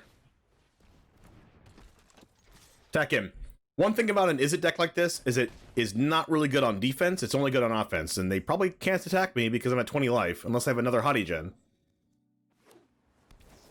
Thirst for Discovery by playing the island first. That is an interesting decision. Let's hope they just discard 2 cards.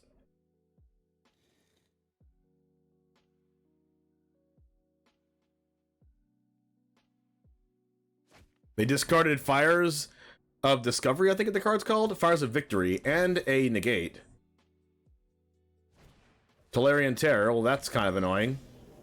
But they're forced to chump block anyway.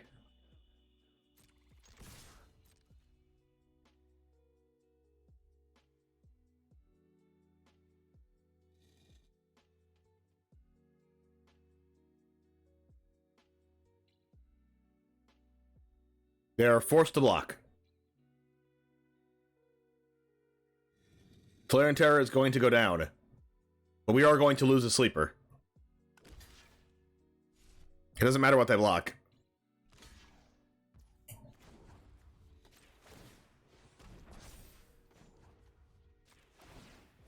Make this Death Touch, draw with this one.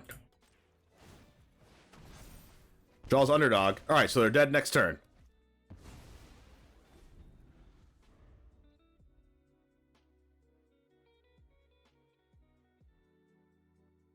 Because I can just blitz this in, attack with both, and they lose. That's a good freaking card. Let's blitz this then. I'm just going to cast this. Because if they use Make Disappear and sacrifice Balmor, we still win. Let's go. Children victory! No, that was pretty much a underdog victory, right?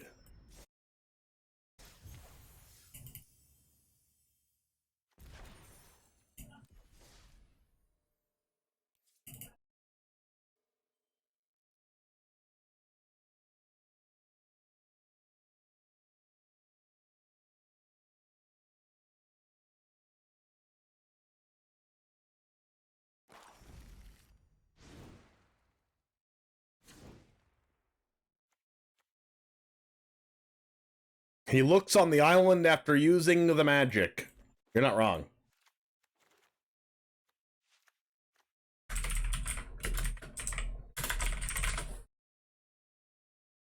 It was more of a sleeper victory for sure. They didn't see the victory coming. It was a sleeper victory.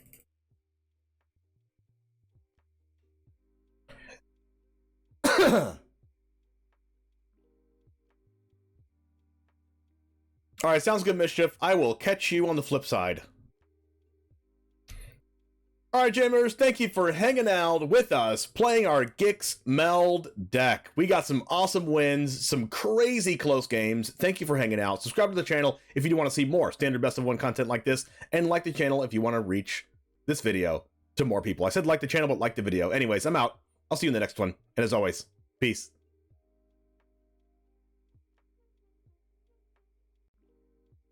Alright. Zillanex, thanks for the follow. Disaster Piece, I said your name on stream, but thank you for the follow. Appreciate that. Doc Lobster, thanks for the follow.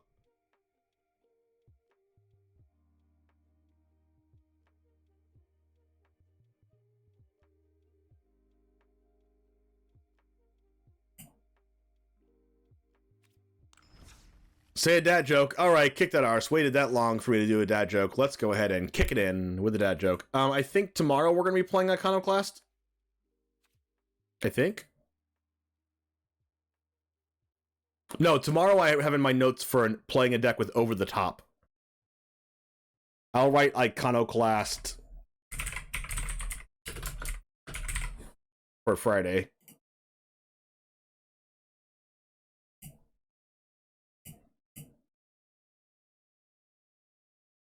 Our dad joke today is going to be...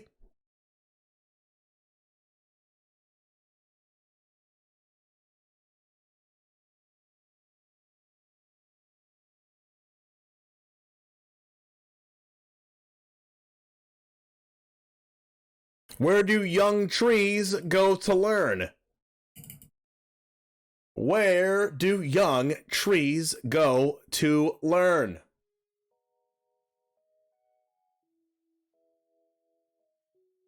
Going once. Going twice. Sold. Where do young trees go to learn? The answer is elementary school. Ha. Ha. Ha. Ha. Ha. So good. All right. Any free-to-play players? What deck will you spend your wildcards on? Thanks. Free-to-play, I'm not a free-to-play player, so I don't really know. But you can always go to the Discord, type an exclamation point Discord in chat, Parvlol, and talk to our players there in the Discord. There's some free-to-play players there as well. You were right, it was hilarious. Ha. Ha. Ha. Alright guys, thank you for hanging out. If you missed any of this Gix Meld deck, you will see it on YouTube's tomorrow.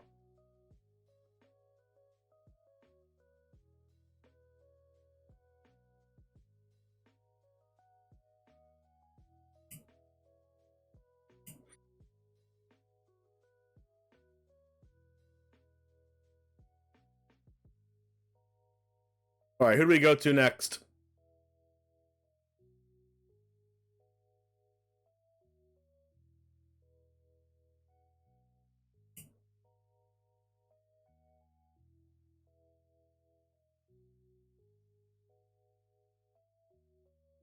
Let us go over to... Oh, I have a perfect person to raid.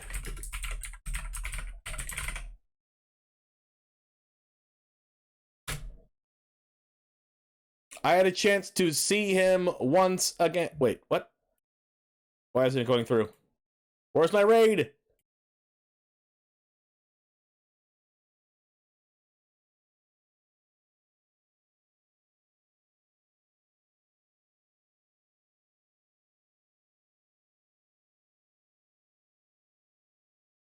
It's not showing up for some reason.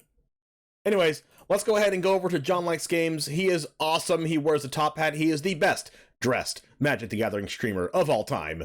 John Likes Games is part of DGen Gaming, so give DGen your support. And I will talk to you on the flip side. Anyways, wait 1 second. Nuno, I don't know if you can see this, but I think I missed your streamer shout out because I didn't want to make too much noise. The sponsor shout out earlier. I didn't want to make too much noise while I was doing the video, so I didn't copy and paste it. And I don't know where it is anymore. I guess I can look to see if there's a clip somewhere.